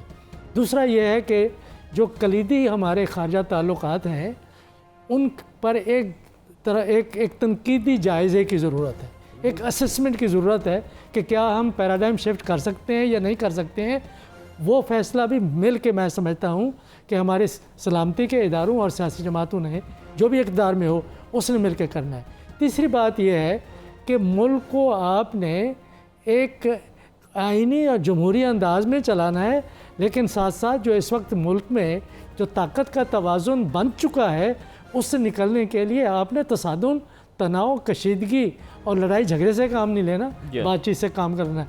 और फिर होगा ये कि अगर हमारे सिविलियन इदारों की कारकर्दगी बेहतर होती है और जहाँ कहीं भी मिलिट्री से सिविलियन सुपरमेसी में ट्रांजिशन हुई है, वहाँ जो मौसर अंसर है वो कारकर्दगी है, उससे आपकी जायज़ियत पैदा होती है, अवाम में रिश्ता मजबूत होता है और फिर फौज बैरक्स में दोबारा चली जाती है। शामी साहब, इसके असरात बताइएगा कि ये जो इलेक्शन है इसमें तमाम क़ुव्वत मरकूज़ है नून लीग की पंजाब में, एक आटे में नमक KP है, बाकी है सिंध तो गए नहीं।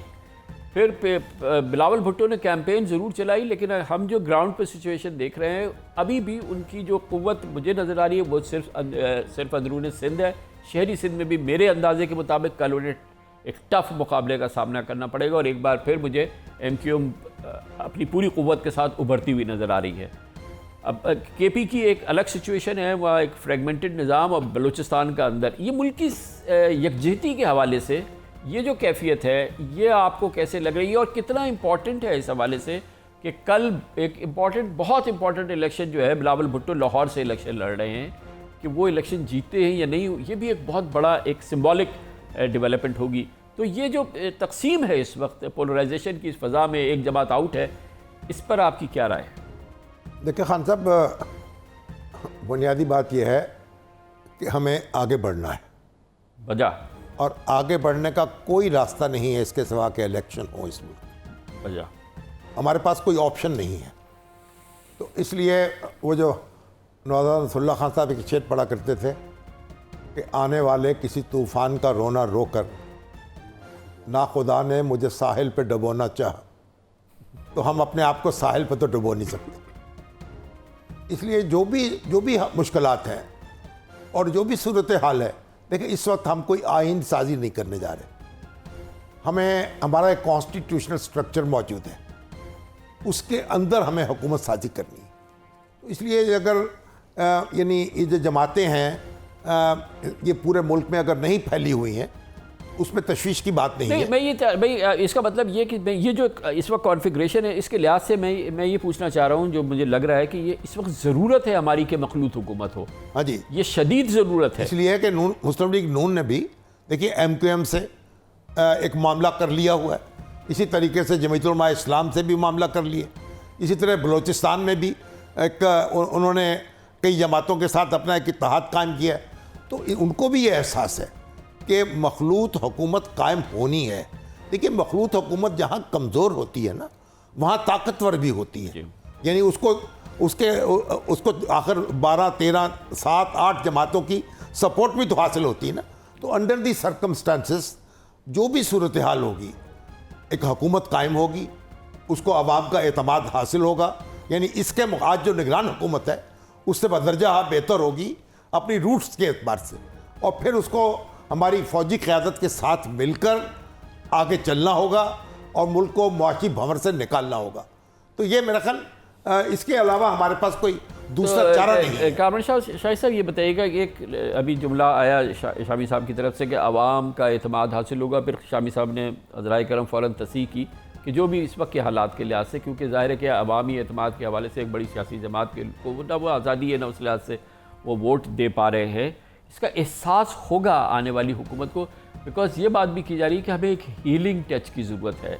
एक ये इतनी बड़ी आबादी हमारी जिसमें कि अक्सरियत नौजवानों की है, ख़वातीन की है, वो इस इलेक्शन के हवाले से उसके दिल में और उसमें काफ़ी ज़ाहिर है कि एक बेचैनी की सी कैफियत है। लेकिन इसको भी तो अबूर करना है ना, और ये इलेक्शन तो रिवर्स तो हो नहीं सकते कि फिर पलट जाए या कुछ हो जाए। अभी हमें इसी सफ़र पे आगे चलना है, तो उसकी कितनी ज़रूरत होगी और कितना एहसास होगा आने वाली हुकूमत को कि हमें उधर भी एड्रेस करना है जिनको हम पीछे कहीं छोड़ आए हैं। यहाँ कोई नेल्सन मंडेला नहीं है जो अपनी ईगो और अपनी ग्रीवियंसेस से बढ़कर फैसले करे। नवाज़ शरीफ साहब और मरीम नवाज़ साहिबा की सारी कैंपेन भरपूर नफ़रत पे मबनी थी, तहरीक इंसाफ और इमरान खान के लिए, राइटली और रॉन्गली। और उनकी उस कैंपेन को देख के, बल्कि वो तो यहाँ तक कह रहे थे, KP वालों को ताने दे रहे थे कि ये बीमारी आपने यहाँ भेज दी। तो उनकी उस नफ़रत की इंटेंसिटी को देख के तो जिस हीलिंग टच की आप बात करें वो तो भी दूर दूर तक नज़र नहीं आ रहा। बल्कि मुझे तो लगता है नवाज़ शरीफ साहब कहीं यही कंडीशन ना लगा दे कि अगर मैं 5 साल प्राइम मिनिस्टर हूँ तो 5 साल इसने जेल से बाहर नहीं आना। भाई सीधी सी बात है, क्योंकि वन वे और the other way Imran Khan ने PDM की गवर्नमेंट को, आपको पता है, जिस तरह के लॉन्ग मार्चेस किए, ख्वाह वो आर्मी चीफ के खिलाफ या ख्वाह किसके खिलाफ, चैन से रहने दिया। उनका भी कसूर तो उनका भी बदल तो मौजूद है, लेकिन यहाँ से कोई हीलिंग टच होना नहीं है। पूरी तहरीक इंसाफ से बात कर सकती है नून लीग, इस वक्त इमरान खान से नहीं कर सकेगी। तो अगर आप ये सोच रहे हैं कि इस तरह की क़यादत पाकिस्तान में आ गई है, सियासी क़यादत इतनी टावरिंग हो, तो मेरा ख्याल है कि हम गलत डायरेक्शन में सोच रहे हैं। उनको कैसे एड्रेस करेंगे सलमान गनी साहब, जिनको इख्तियार नहीं है या वो उनको खुला मौका नहीं मिला कि वो अपनी पसंद का वोट दे सके? देखिए कामरान साहब, मैंने पहले भी ये बात कही है कि इमरान पॉलिटिकल लीडरशिप या पॉलिटिकल पार्टीज़ ये एक बहते पानियों की तरह होती है। आप बड़ी रुकावट खड़े करेंगे, वो दाएं बाएं से पानी निकलता है। और मैं आज भी समझता हूँ कि पंजाब की हद तक उनके उम्मीदवार भी मौजूद हैं और वो तगोदो भी कर रहे हैं। और कल का इलेक्शन, कल हम इस वक्त जहाँ बैठे होंगे और पता चलेगा कि टर्नआउट क्या है।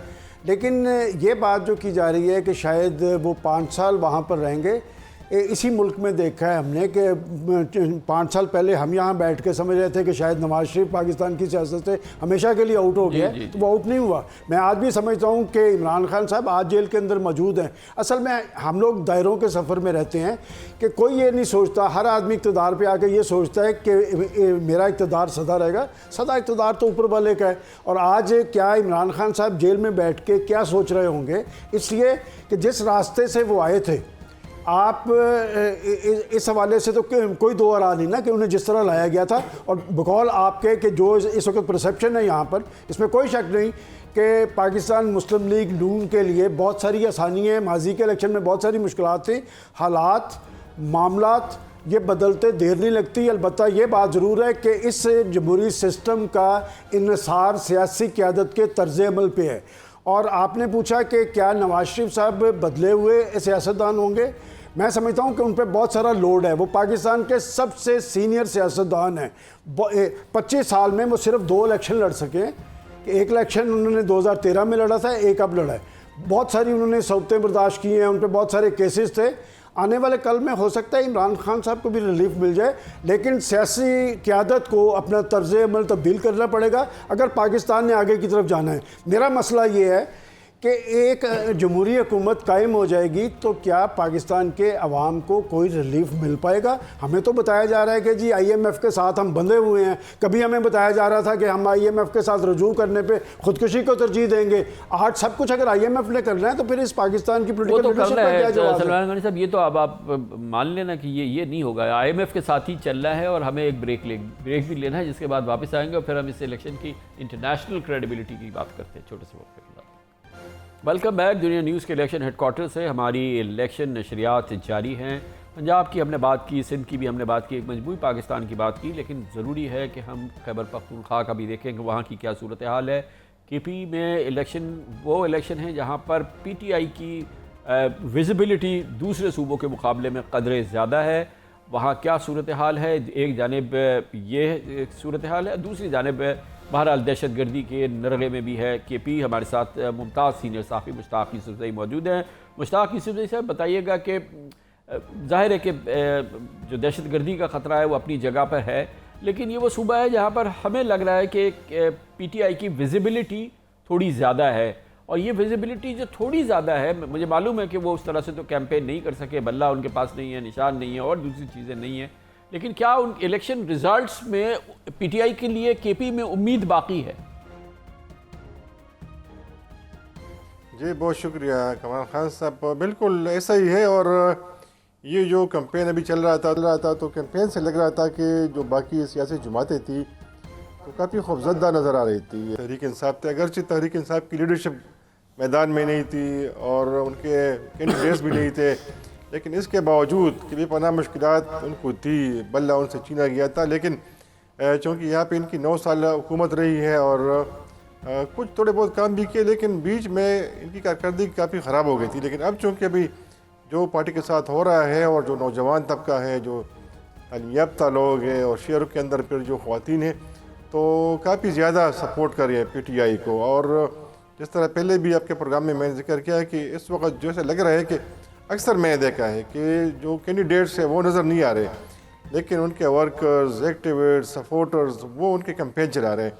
और ये सिर्फ पेशावर की हद तक महदूद नहीं है, ये मर्दान, स्वाद, नौशहरा, चारसदा जो हमारा ट्राइबल डिस्ट्रिक्ट है वहाँ पे, सदरन जो अजला है वहाँ पे, तो ऐसा लग रहा है कि इसका ज़रूर नताज पे असर होगा। आपका ये मुश्ताक़ यूसुफ़ज़ई साहब, आपका जो फीडबैक है पेशावर से KP के हवाले से, ये एक आई थिंक कल के इलेक्शन की एक बहुत इम्पॉर्टेंट चीज़ हो सकती है कि इस काइंड ऑफ सरप्राइज़ हो सकता है कि KP में अगर PTI जीतती नज़र आती है मिसाल के तौर पे, या उसके मेंबर्स ज़्यादा नज़र आते हैं आज़ाद मेंबर, तो ये सरप्राइज़ नहीं है, यानी कि आपके लिए सरप्राइज़ नहीं होगा, क्योंकि जो आपका फीडबैक है वो ऐसा नहीं है कि जैसे कि पंजाब में PTI का अब कल वोटर निकलता है, यानी वो एक अलग बात है, लेकिन अगर ग्राउंड पे देखें तो साफ है, बिल्कुल नून लीग के लिए बिल्कुल हमवार है।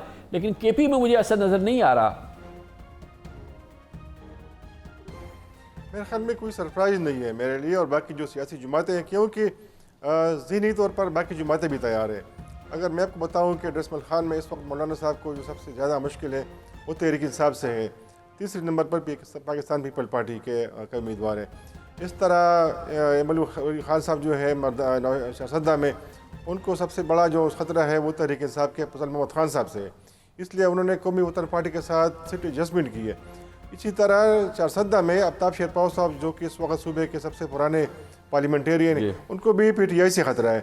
अमीर खैदर होती साहब जो है साबिक वज़ीर आला है, उनको आतिफ खान से ख़तरा है। इसी तरह असद केसर साहब जो है साबिक स्पीकर है, उनकी पोजीशन काफ़ी मजबूत है, तो उनको भी जो है जो उनका मुकाबिल है अवामी नेशनल पार्टी का, उनसे उनको ख़तरा है। इसी तरह शाहराम तरक़ई जो आप जो है उनसे NP के उम्मीदवार को ख़तरा है, अगर वहाँ पे काफ़ी मजबूत है। लेकिन इस तरह जो मैं जिक्र कर रहा हूँ परवेज़ खट्टक साहब को PMLN से ख़तरा है, लेकिन ओवरऑल जितने भी यहाँ पे JUI के कैंडिडेट्स है, अवामी नेशनल पार्टी के हैं, पीपल पार्टी के हैं। अच्छा, इम्पॉर्टेंट सवाल है मेरा, प्लीज़ माफ़ कीजिएगा मुश्ताक यूसुफ़ज़ई साहब, मानसेरा में जनाब नवाज शरीफ की क्या सिचुएशन है? मेरे ख्याल में इस वक्त खैबर पख्तूनख्वा में जो मेरी मालूमात है तो सबसे मजबूत उम्मीदवार मियां साहब खुद हैं मानसेरा में, लेकिन वहाँ पर भी उनको शहजादा गुस्ताफ़ साहब खान साहब जो है ज़माने में मुस्लिम लीग का हिस्सा रहे हैं, वज़ीर भी यहाँ पे रह चुके हैं, तो PTI के टिकट पे वो लड़ रहे हैं, तो उनको भी वहाँ पे ख़तरा है PTI के जो उम्मीदवार हैं। लेकिन इस वक्त जो मैंने जिक्र किया कि सबसे ज़्यादा जो मजबूत तरीन उम्मीदवार हैं खैबर पख्तूनख्वा में, वो मियां नवाज शरीफ साहब है। और मजबूत तरीन जमात PTI है सूबे में इस वक्त बिल्कुल सबसे मजबूत जमात जो है वो तहरीक इंसाफ है। Very interesting, thank you Mushtaq Yousafzai साहब। शामी साहब, इस माहौल के अंदर एक सूबे में इतने मुमताज़ और इंडिपेंडेंट हमारे सीनियर जर्नलिस्ट हैं, वो कहते हैं जी कि KP में तो इस वक्त PTI है, और जो कि हमारे लिए शायद सरप्राइज़ नहीं है, मगर ये इस पूरे माहौल के अंदर किसी एक सूबे में PTI का निकल के आ जाना क्वाइट अ केस। PTI तो एक स्ट्रॉन्ग होल्ड तो है ना, और जो पख्तून नौजवान है ख़ास तौर पर उसको तो खान साहब जो हैं उसके दिल में है। आप यहाँ भी पंजाब में भी देखें और दूसरे सूबों में भी देखें तो ये इनकी सपोर्ट तो ज़ाहिर है, लेकिन आप देखें उन्होंने दो बार हुकूमतें बनाई हैं, यानी कमोपेश 10 साल हुकूमत की है PTI ने KP के पर, और ये भी एक रिकॉर्ड था कि वहाँ तो हर इलेक्शन के बाद हुकूमत बदल जाती है, लेकिन अब तीसरी दफ़ा भी अगर हुकूमत बनाएगी, इसका मतलब ये हुआ कि सिस्टम में उसके स्टेक्स जो हैं वो तो मौजूद होंगे ना, तो इस लिहाज से तो एक खुशगवार बात होगी, और हमारा जो प्रोसेस है उसको स्ट्रेंथन करेगी ये बात। जी हाँ, और कामरान शाह साहब, क्या वजह है, अगर आपको KP का कुछ ज़्यादा अंदाज़ा हो, कि दूसरी जगहों पे तो शिकायत बहुत है, यानी कि जाहिर है कि जो PTI के साथ हुआ है हमारे सामने, ख़ास तौर पर पंजाब में जो सूरत हाल है, कि इवन सिंध में भी जो है इतनी इंटेंस खबरें हमें KP से नहीं आई। जाहिर है कि वहाँ पर भी मुश्किलात बहुत थी, मगर KP से नहीं आई, और KP से रिज़ल्ट्स के हवाले से भी अभी जो टेम्परेचर हमें नज़र आ रहा है वो भी यही है, हवा भी चल रही है कुछ, तो ये KP जो था वो थोड़ा सा अलहदा रहा मेन लैंड पाकिस्तान से। आप इंटेंस खबरों से बुरा ये ले रहे हैं कि वहाँ पे PTI के लोगों को रोका नहीं गया ज़्यादा? हाँ, ज़्यादा उन पर सख्तियाँ नहीं हुई। एक तो वहाँ पे हैं 45 सीटें, 44 पे इलेक्शन और 45वीं पे मौकूफ़ हो गया, यहाँ पे 140, यहाँ पंजाब में तो होगा काम डिसाइड। और दूसरी बात ये खान साहब कि जो इमरान खान साहब ने 1.5 साल कैंपेन किए, वो कोई पॉलिटिकल पार्टी नहीं कर सकी। जब इक़्तिदार से उतरे तो आपको याद होगा जो जलसे उनको तो ऐसे, उन्होंने तो इलेक्शन का समा बांधा हुई था। सही बात। तो वो जो कैंपेनिंग है उसके असरात ने उनको 70% popularity the through all independent poles. ये तो आप एग्री करते हैं इस बात से? अब हमें सवाल ये करना चाहिए कि ठीक है, बाहर बारिश नहीं बल्कि ओले बरस रहे हैं, बाहर हालात बहुत ख़राब हैं, खड्डे भी हैं, लेकिन पाकिस्तान तहरीक इंसाफ के वोटरों को तो अब साबित करना है कि भी हालात ख़राब है, हालात पचीदा। आपने सिर्फ इतना ही करना है ना, अपने हल्के के PTI के बंदे का पता करना है और आपने बाहर निकलना है। भाई ठीक है, हमें पता है ओले बरस रहे हैं, नून लीग पे नहीं बरस रहे, फूल बरस रहे हैं जब घर से बाहर निकलेंगे। तो यही तो है जो 1.5 साल उन्होंने ज़हन साजी की आपकी, जो आपको इंकलाबी बनाया, पहले कौम को गुलाम बनाया, फिर उसको इंकलाबी बनाया। चलो इमरान खान के लिए तो नहीं निकले वो बाहर, अब इमरान खान की खातिर दूसरा एक मौका मिला उनको, तो साबित कर दें।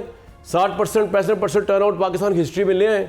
इंकलाब इस तरह आता है ना सर। ये तो आउट ऑफ क्वेश्चन तो नहीं है सलमान गनी साहब के कल एक सरप्राइज हो, आप पहले इस तरह इशारा कर चुके हैं कि ये जो वोटर है, जो इमरान खान का सपोर्टर है, बस वो निकला है और वो देखे कि ये पीटीआई का उम्मीदवार है, उसका जो निशान है उस पर जाकर पहले निशान पता लगा कर दिया दे। है। वो खान साहब जी। आप देखें जो 2018 में जो पोलिंग टर्नआउट था वो 2013 की निस्बत कम था, सही है। 3%।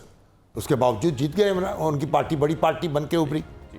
और यानी उनकी नौजवान जो थे, यानी हम उनको शामिल कर लें, लेकिन वोट तो कम पड़े थे 2018 में 2013 की निस्बत, और 3%। आप नौजवानों की रेशो उठा के देखें तो पाकिस्तान के अंदर 2018 या 2013 में तहरीक इंसाफ जो है उनकी असल स्ट्रेंथ तो नौजवान थी, लेकिन कामरान साहब जो रेशो सामने आती है उसमें पाकिस्तान के अंदर सबसे कम नौजवान वोट कास्ट करते हैं 37%, लेकिन सबसे ज़्यादा अगर किसी सूबे में नौजवानों ने वोट कास्ट किया है तो वो पख्तूनख्वा है। और मैं अब भी समझता हूँ, जैसे मैंने पंजाब के हवाले से आपको कहा है कि जी बात है कि आप ना पॉलिटिकल पार्टीज़ को दबा सकते हैं ना पॉलिटिकल लीडरशिप को। जेल चले गए, नाअहली हो गई।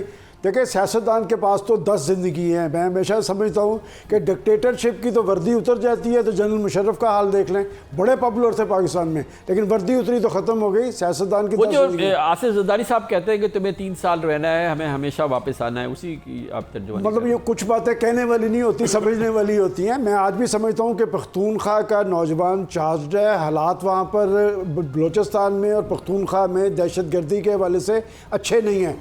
असल चीज़ होगी टर्नआउट जितना ज़्यादा होगा उसमें तहरीक इंसाफ को फ़ायदा होगा। और मैं अब भी समझता हूँ कि 2013 और 2018 में जो पॉपुलैरिटी थी इस वक्त वो नहीं है, इसलिए कि वहाँ पर पख्तूनख्वा के अंदर जो 2013 में परवेज़ खटक साहब की गवर्नमेंट की कारकर्दगी थी उसका फ़ायदा हुआ 2018 में।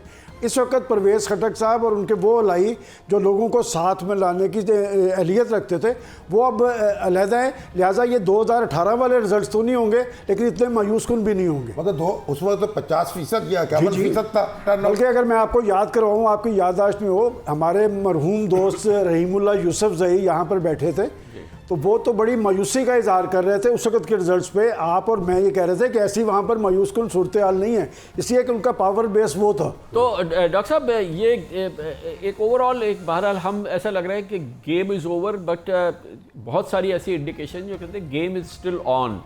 अभी जैसे पीटीआई से ये जो हमें केपी से फीडबैक आया है, और कल अगर इसी तरह से एक बात एजाज सैयद ने कही थी कि अगर टर्न आउट ज़्यादा हुआ तो इट विल एक कंसिडर कि ये जी पीटीआई क्या वोट है जो कि निकला है, अगर कंसिडर फिर इंटरनेट बंद हो सकता है। तो do you think game is still on? अगर ये पीटीआई के जो सपोर्टर्स हैं जिनके बारे में गैलप कहता है कि 70% जो है वो पीटीआई और इमरान खान के साथ हैं, और वो निकल आता है, वो कहता है मैंने जाके वोट डालना है, फिर तो काया पलट जाएगी। मेरा अंदाज़ा तो यही है कि कल पीटीआई का वोटर निकलेगा।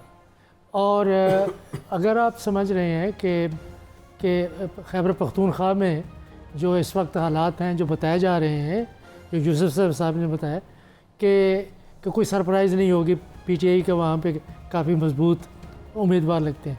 मुझे लगता है कि पंजाब में अगर वोटर टर्नआउट ज़्यादा होता है तो यहाँ भी सरप्राइज़ हो सकता है, और ये कितना सरप्राइज़ बड़ा है उसका इन्हिसार इस बात पे है कि वोटर निकलेगा। जो मैंने लोगों से बातें की हैं, मेरा जिस इलाके में मैं रहता हूँ वो आम इलाका नहीं है, वो इलाका डीएचए का है, तो उसमें जो पढ़े लिखे लोग या जिस तरह के लोगों को मैं जानता हूँ वो उन्होंने पहले से ही अपना इरादा बनाया हुआ है, और लोगों को भी वो तारीख दे रहे हैं कि निकलना है जाके वोट देना। ये तो बहुत पढ़े लिखे लोग तो ये सारी ये बात कर रहे हैं, आम जो लोग हैं वो तो कह रहे हैं कि हमें जाना है वोट देना है, हम जाएंगे और इमरान खान साहब ये जो इंतखाबी साइंस है ना, इसमें लोग तब निकलते हैं जब ये पता होता है कि हमारी पार्टी बरसे-इक़्तिदार आ रही है। इस वक्त देखें जहाँ पर मैं ये कह रहा हूँ, मैं इस वक्त देखें मैं तो ये कह रहा हूँ कि तहरीक मौजूद है, लेकिन ये उन्हें पता है कि अब चूंकि हम बरसे-इक़्तिदार नहीं आ रहे तो कितने लोग निकल पाएंगे। देखें या दो किस्म के हल्के हैं, एक शहरी हल्के हैं जिस तरह से इस्लामाबाद के हल्के हैं, लाहौर के हल्के हैं, यहाँ लोग नज़रियाती और पार्टी के साथ जाते हैं, उन्हें ये एहसास नहीं होता कि ये हुकूमत बनेगी या नहीं होगी। जो जनूबी अजला हैं पंजाब के या जो रूरल कॉन्स्टिट्यूंसीज़ हैं वहाँ डायनामिक्स मुख्तलिफ है। वहाँ ये है कि जो उम्मीदवार हैं वो लोगों को घरों में जाके बताते हैं कि हमारा निशान ये है और आपने इंतखाबात के लिए आना है, लाजमी तौर पे आना है। कि अभी मैं नहीं समझता कि कि तहरीक इंसाफ जो है वो पंजाब की सियासत से मुकम्मल तौर पर आउट है। अगरचे शाहराह और मोटरवे मुस्लिम लीग नून के लिए बना दी गई है, लेकिन मैं नहीं समझता कि उनकी गाड़ी उस रफ्तार से चलेगी। तहरीक इंसाफ अभी मौजूद है, कल पता चलेगा जो आएगी। अभी हम जाएंगे कराची, वहाँ से पूछेंगे, क्योंकि जो वहाँ से हमें इंडिकेशन मिल रही हैं वो एक बार फिर रिवाइवल ऑफ MQM की बात हो रही है और एक बड़ी क़ुव्वत की हैसियत से उनके तमाम ग्रुप मिल गए हैं, वो पाकिस्तान की बात कर रहे हैं, ANP को साथ बिठा लिया नेशनल, और बड़े एक बड़ी डेवलपमेंट है। और पीपल्स पार्टी क्योंकि इस वक्त उम्मीद कर रही थी 15 साल की हुक्मरानी के बाद उनका मेयर भी है कि वो अक्सरियत हासिल करेगी। मुझे अपेरेंटली नहीं लग रहा, अभी हम कराची से पूछेंगे। शामी साहब, एक और इम्पॉर्टेंट चीज़ हो रही है, हम बार बार वज़ीर आज़म ये बात कर रहे हैं, सदर का ओहदा भी तो खाली हो रहा है, और वो सदर का ओहदा तो जब मखलूत हुकूमत होगी तो मखलूत हुकूमत के किसी पार्टनर को मिलेगा, या उस पर भी पहला हक, अगर नून लीग उस मखलूत हुकूमत में अक्सरियती जमात है तो ये उसका हक होगा। इसके बारे में क्या अंदाज़ा लग रहा है? देखिए, पीपल्स पार्टी ने तो अपने उम्मीदवार का ऐलान कर दिया, ठीक है, कि आसिफ अली जरदारी साहब उनके सदर के उम्मीदवार हैं और बिलावल भुट्टो जरदारी जो है वो वज़ीर आज़म के उम्मीदवार, तो वहाँ तो मामला तय हो गया। अब मुस्लिम लीग नून जो है, जब देखेंगे कि पार्टी पोजीशन क्या होती है और किससे क्या मामला करना पड़ता है, अगर उनको पीपल्स पार्टी से मामला करना पड़ गया फिर सूरत मुख्तलिफ हो सकती, और अगर किसी और से मामला तो हो सकता है कि नवाज शरीफ साहब खुद सदर बन जाए। यानी ये अब आप कोई वाज़ेह तौर पर नहीं कह, हालांकि मौलाना फजलुर रहमान की जो जमात है उसने भी एक हद तक डिक्लेयर कर दिया हुआ है कि मौलाना सदर के उम्मीदवार हैं। लेकिन कामरान शाह साहब, ये कैसे हो, मतलब अभी तो एक नया एलिमेंट डाल दिया शामी साहब ने, सदर आसिफ जरदारी, वज़ीर आज़म मेरे अंदाजे के मुताबिक शहबाज शरीफ, वज़ीर आला मरियम नवाज शरीफ, तो सिंध का वज़ीर आला हमजा शहबाज को बना दे ताकि ये चेन। मुराद अली शाह हमजा ही है नहीं तो इसमें चंबे की क्या बात, डायनेस्टी पॉलिटिक्स है। और यही चीज़ इमरान खान के लिए नेगेटिव इस तरह है कि अब आप देखें कि आज इमरान खान जेल में है, सारी ज़िंदगी तो किसी ने ज़िंदा नहीं रहना, एक दिन मैंने भी दुनिया चले जाना, उन्होंने भी चले जाना है, तो आप सोच लें कि उनकी पार्टी का यही हाल होगा कि वन मैन पार्टी है ना उनकी। यानी कि पाकिस्तान में पॉलिटिकल डायनेस्टीज का ये भी एक नेगेटिव इम्पैक्ट आ गया कि लेगेसी होल्ड करने बार इसका कहा जाता है कि अगर बेटा होता, बीवी होती, इस तरह से। अच्छा, एक बात और खान साहब कि ये जो पाकिस्तान तहरीक इंसाफ का बंदे हैं, जो लाखों करोड़ों की तादाद में ट्रेंड चलाते हैं सोशल मीडिया पर बैठ के, उनके लिए क्या मुश्किल है इतने अरसे से? उनको यही देखें, उनके कैंडिडेट सबसे ज़्यादा कैंडिडेट्स फाइल हुए हैं पाकिस्तान तहरीक इंसाफ के, उनके लिए क्या मुश्किल है कि वो जो टाइम इतना वेस्ट करते हैं लोगों को गालियां देने में, ट्रेंड चला चला के, कि वो अब तक उनको यही पता नहीं चल रहा कि इन 140 हलकों में पंजाब के लेट सपोज या 45-44 हलकों में KP के कौन उम्मीदवार है। अगर उनको ये भी पता नहीं चल रहा तो मैं उनको ये जिम्मेदारी से सुबकदोश होने नहीं दूंगा कि अगर वो कल नहीं निकलेंगे वो इसलिए निकले कि पंजाब पुलिस बाहर खड़ी हुई थी। भाई पंजाब पुलिस तो नहीं खड़ी, हम देख रहे होंगे गैर मुल्की मुबसरीन, आपको निकलना है बाहर। आपकी तो इंकलाबी ट्रेनिंग की इमरान खान ने 1.5 साल, जब सारी पार्टियां बकरी बनी हुई थी और वो हर जगह दंदराते हुए क्या आर्मी चीफ और क्या नवाज शरीफ, उनके तो ज़बान से कोई महफूज ही नहीं था पाकिस्तान की तारीख में, और मीडिया अनइंटरप्टेड दिखाई जा रहा था। अब भी अगर ये ना निकले 60-65% तो फिर इनसे सवाल होना चाहिए तहरीक इंसाफ वालों से कि भाई पहले भी आप कुफी साबित हुए, फंसवा दिया पे लीडर को, आपके बलबोते पे गुलामी तोड़ने चल रहे थे भाई साहब बाहर, अब आपने फिर मरवा दिया उसको, वो जेल में बैठे हुए हैं और आप घर में बैठे हुए हैं। ये मेरा तो नजरिया है। तो खान साहब का भी मौजूद है ना, जो पॉलिटिक्स में तो नहीं ना सर, कासिम और सुलेमान जी, तो उनमें से कोई आ सकता है? हाँ, मुझे तो एक दिन ख्वाजा तारिक रहीम साहब से गुफ्तगू हो रही थी और वो ये बड़ी तो इसका पूरा उम्मीद थे कि उनके बेटों में से कोई हम ले आएंगे।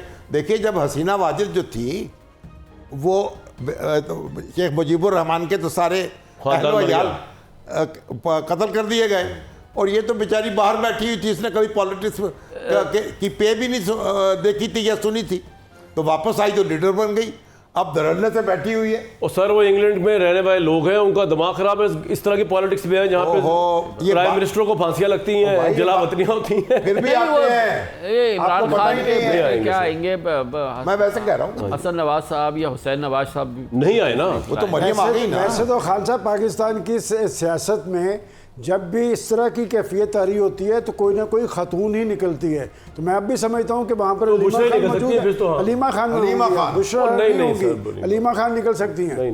लेकिन सलमान गनी साहब, ये अलीमा खान ये वगैरह एक और बड़ी इंपॉर्टेंट पॉलिटिकल फोर्स है, अगर आप बताना चाहेंगे इंपॉर्टेंट पॉलिटिकल, TLP इलेक्शन लड़ रही है, बहुत ही अभी चंद दिनों पहले जो है वो उसको बैन कर दिया था बाकायदा, और कितनी उसकी कशमकश रही है हमारे रियासत के साथ और कितनी बड़ी वो है। और हर सीट पे तकरीबन इलेक्शन लड़ रही है, इस सियासी क़ुव्वत ने क्या करना है? देखिए, आप अगर 2018 के इंतखाबी रिजल्ट्स देखें तो पंजाब के मैं बता सकता हूँ कि पंजाब में तीसरी बड़ी पॉलिटिकल फोर्स TLP थी, और उस वक़्त की TLP को कहीं ना कहीं से कोई ना कोई तईद और हमायत भी हासिल थी, चूँकि यहाँ पर वोट बैंक किसी का काटना था। इस वक्त वो एक पॉलिटिकल पार्टी के तौर पे तमाम हलकों में उनके उम्मीदवार मौजूद हैं, और मैं अभी भी उनको अंडरएस्टिमेट नहीं करता। मैंने अभी आपको जो 2018 के NA 1 to 7 के रिजल्ट्स बताए हैं कि बिलावल भुट्टो जरदारी साहब की पार्टी का 5,500 वोट था, इनका 14,000 वोट था उसी हल्के में, लिहाजा मैं उसे अंडरएस्टिमेट नहीं करता। अलबत्ता ये बात हमें ज़रूर डिस्कस करनी चाहिए कि क्या वजह है कि पाकिस्तान की मजहबी जमातों का अपना एक नेटवर्क मौजूद है कराची से खैबर तक, उन्हें अवामी सतह पर या इंतखाबी सतह पर बड़ी पजीराई क्यों हासिल नहीं होती? और ये इलेक्शन एक और इलेक्शन होगा जिसमें कि मजहबी सियासी जमातें, हमारे इलेक्शंस की ये एक बड़ी ख़ास बात रही है कि उनको अवामी पजीराई हासिल नहीं होती। देखिए, आप कराची से तशरीफ़ लाए हैं, हम यहाँ बैठ के देखते हैं कि वहाँ पर नईमुर रहमान साहब ने अपनी पार्टी को एक भरपूर रोल बनाया है, और बल्दियाती इंतखाबात में उनका रोल सबके सामने था। वो वहाँ पर मेयर क्यों नहीं बन सके वो ज़्यादा आप बेहतर जानते हैं। आज भी कराची में वो मैटर ज़रूर करते हैं, लेकिन मैं समझता हूँ कि अगर कराची के अंदर PTI और जमात इस्लामी में कोई अलायंस होता तो बड़ा अपसेट वहाँ पर ज़रूर होना था। वो तो एक तस्वीर ने जमात इस्लामी का मेयर भी गायब कर दिया, और फिर जमात इस्लामी की जो इस इन इलेक्शंस में, लोकल बॉडीज़ इलेक्शन में जो भी प्रॉस्पेक्ट्स थे वो ख़त्म हो गए। एक तस्वीर ही आ गई ना कि वो हाफिज़ नईमुर रहमान चले गए जमान पार्क और इमरान खान के साथ खड़े होकर उन्होंने मेरा ख्याल ये फैसला यहीं से हो गया था। बल्कि मैं आपको बता दूं कि आसफ जरदारी साहब लाहौर आए थे, तो जब ये इलेक्शन बल्दियाती इंतखाब हुआ तो ये रावी इसके मखदूम अहमद महमूद साहब कि उन्होंने ये बात कही कि नईमुर रहमान वहाँ पर एक बड़ी पॉलिटिकल हैसियत में एमर्ज हुए हैं। तो मैं समझता हूँ कि कराची के अंदर अगर मजहबी जमात का एक लीडर कराची को फाल कर सकता है, कराची का एक भरपूर रोल अदा कर सकता है, या कराची के मसाइल पे आवाम की आवाज़ बन सकता है, तो मजहबी जमातें अगर खिदमत की सियासत करें, और इसमें मैं समझता हूँ जमात इस्लामी ने अलखिदमत के ज़रिए उन्हें एक बड़ा फ़ायदा ज़रूर मिला है।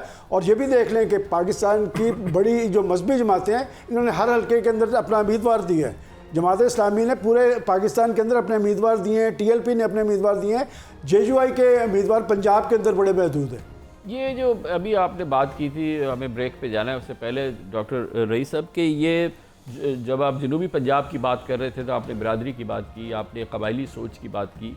पंजाब तो एक बड़ा लिटरेट सूबा है और अब दूसरे सूबों के मुकाबले में तरक्की याफ्ता सूबा है। ये जो जिन चीज़ों की आप बात कर रहे हैं, ये इतने बड़े पंजाब के इलाके में क्यों अभी तक एग्जिस्ट करती हैं? क्यों वहाँ पे सोच में इस्लाह नहीं हो सकी और तालीम ने कोई वहाँ पे कोई शुआ नहीं जलाई, या वहाँ पर कोई लोगों की जहनी तरबियत नहीं हुई?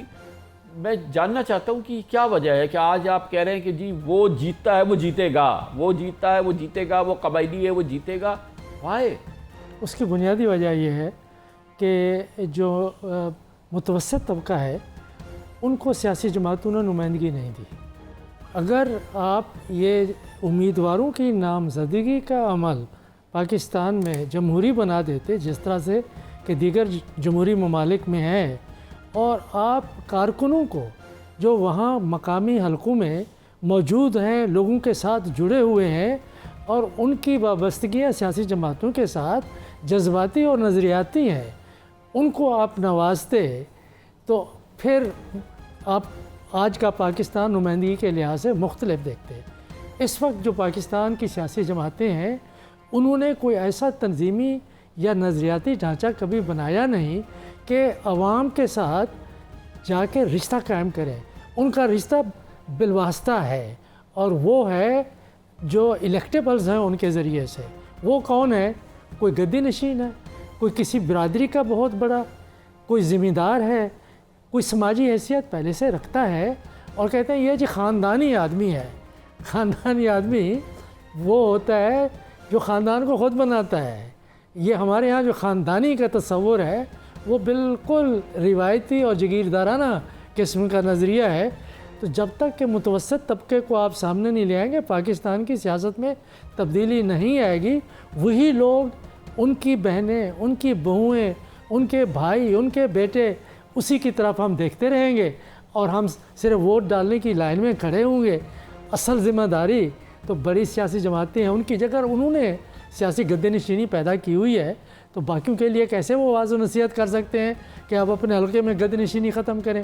ये एक बड़ा एक स्ट्रक्चरल इशू है और इसमें एक जो जिसको कहते हैं ना एलीट कैप्चर पॉलिटिक्स की भी है, हमारी सकाफत की भी है, हमारी शनाख्त की भी है, हमारी इकानमी की भी है, हर चीज़ की है। तो वो अपना इक़दार मुमकिन नहीं होने देते। ये है कि हुकूमत की परफॉर्मेंस इस बात की मैटर नहीं करती कि उसको वोट मिलेगा ये नहीं मिलेगा, वरना 15 साल से पीपल्स पार्टी की हुकूमत तो नहीं होती ना सिंध में। इलेक्शन से चंद घंटे कबल इलेक्शन 2024 8 फरवरी कल बाकायदा जिस तारीख को ऐलान हुआ था उस पर इलेक्शन हो रहे हैं। पत्थर पे लकीर कहा था चीफ जस्टिस ऑफ पाकिस्तान में, पत्थर पे लकीर ही साबित हो रही है। और हम कोशिश कर रहे हैं अपने इस खुसूसी नशरिए में कि अंदाज़ा लगाएं पाकिस्तान का सियासी दर्जा हरारत, ख़ास तौर पे इंतखाबी दर्जा हरारत क्या है।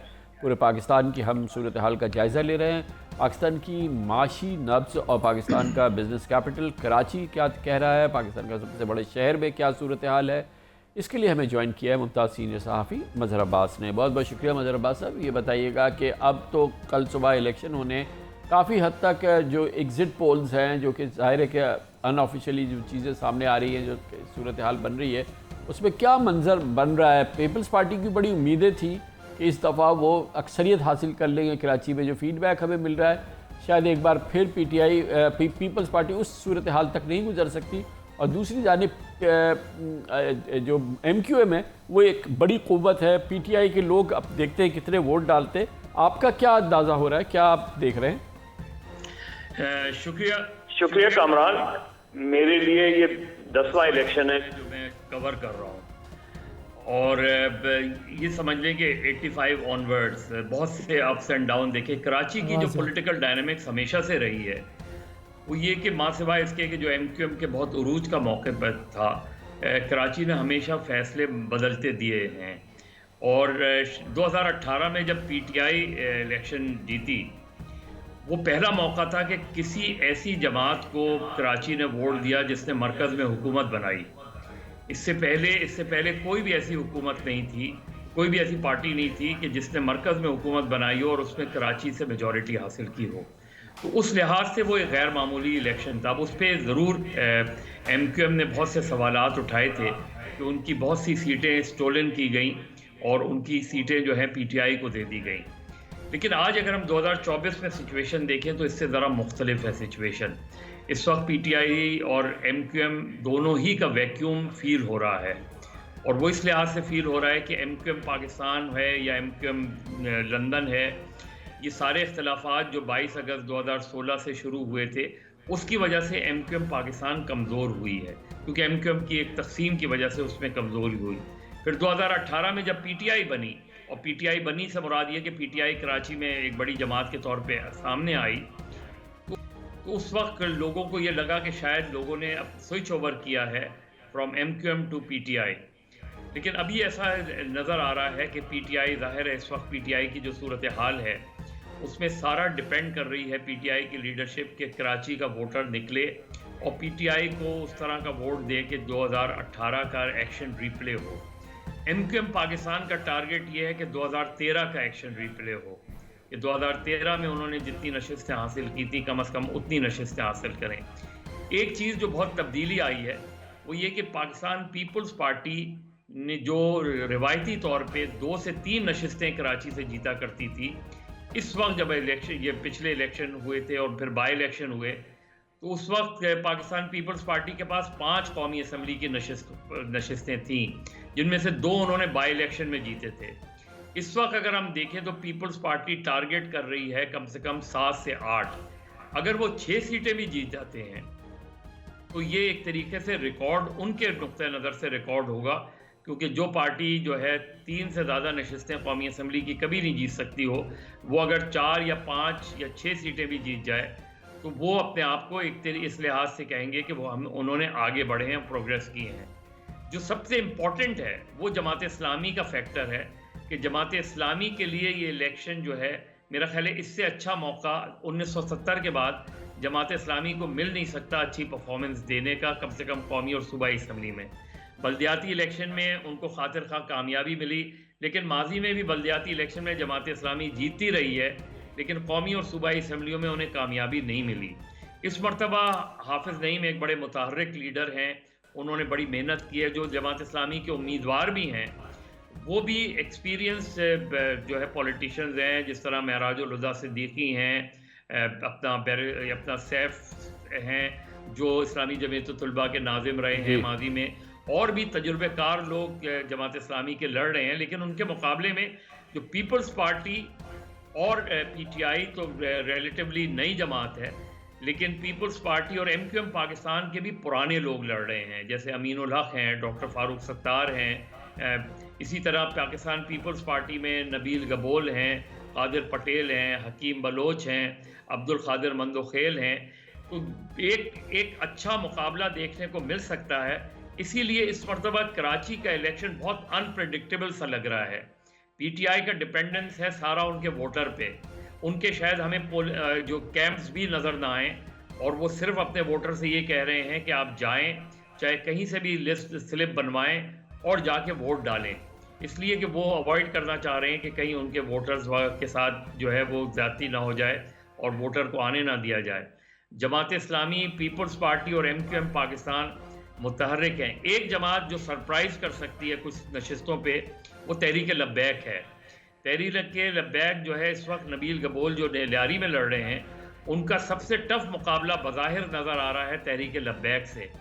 इसी तरीके से तहरीक लब्बैक के कुछ लोगों से मेरी बात हुई और वो काफ़ी पुरुम्मीद हैं कि वो कम से कम कुछ सूबाई असम्बलियों की और 1 या 2 शायद कौमी असम्बली की नशिस्तों पे अच्छी खासे वोट हासिल करेंगे। अगर उन्होंने अच्छे खासे वोट हासिल किए तो जो पार्टी मुतासिर हो सकती है सबसे ज़्यादा वो MQM है, क्योंकि उनका जो मेमन वोट है वो सबसे ज़्यादा MQM का वोटर रहा है। तो ये मेरा ख्याल है बहुत इंटरेस्टिंग है। जो सरप्राइजिंग फैक्टर है कामरान साहब, 2018 के मुकाबले में इस इलेक्शन में किसी पार्टी का कोई कायद कराची से नहीं लड़ रहा। पिछली मरतबा बिलावल भुट्टो भी लड़े थे, शहबाज शरीफ भी लड़े थे और इमरान खान भी लड़े थे। तो उसके बावजूद इलेक्शन जो है वो मेरा ख्याल है 22 नशिस्तों में काफ़ी इंटरेस्टिंग होगा, लेकिन मुझे लग रहा है कि मिक्स रिजल्ट आएगा।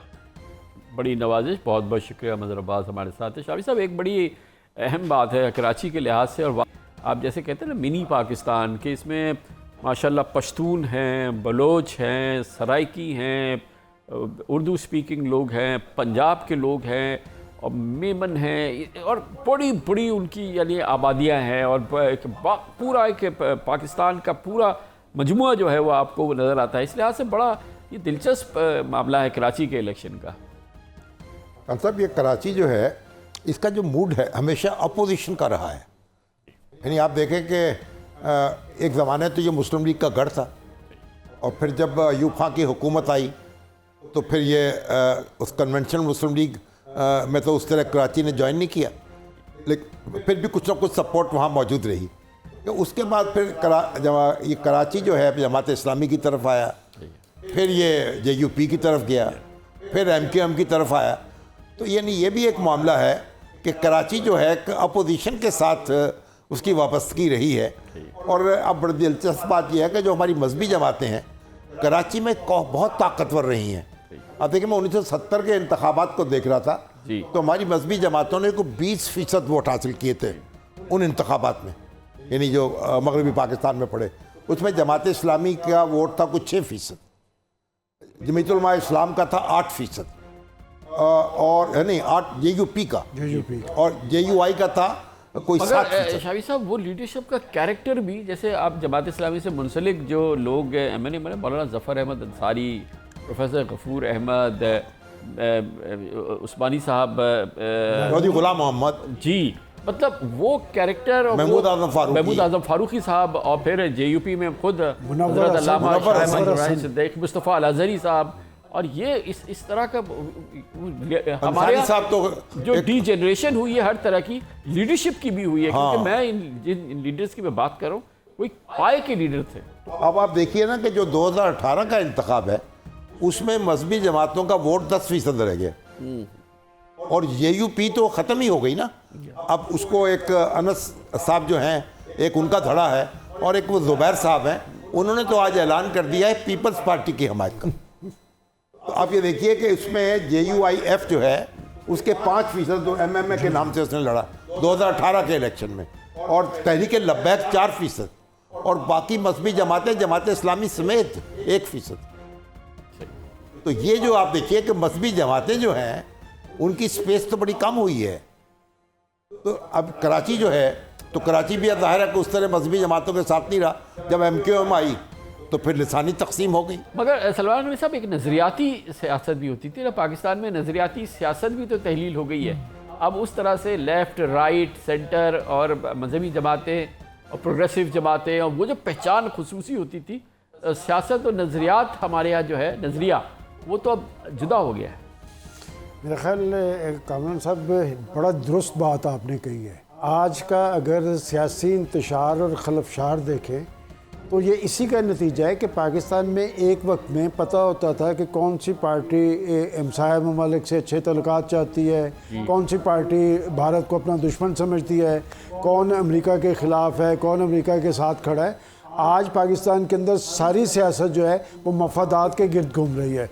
और जैसे शामी साहब ने भी मजहबी जमातों का एक रोल बताया, एक वक्त में मैं समझता हूँ कि पाकिस्तान की मजहबी जमातें मैटर करती थी, और इसी लाहौर के अंदर ख़ुद पाकिस्तान मुस्लिम लीग नून को जमात इस्लामी की ज़रूरत पड़ती थी कि जब उन्हें मुश्किल सूरत हाल के अंदर मियाँ अज़हर का मुकाबला करना था तो हाफ़िज़ सलमान भट्ट की ज़रूरत पड़ी थी मुस्लिम लीग नून को।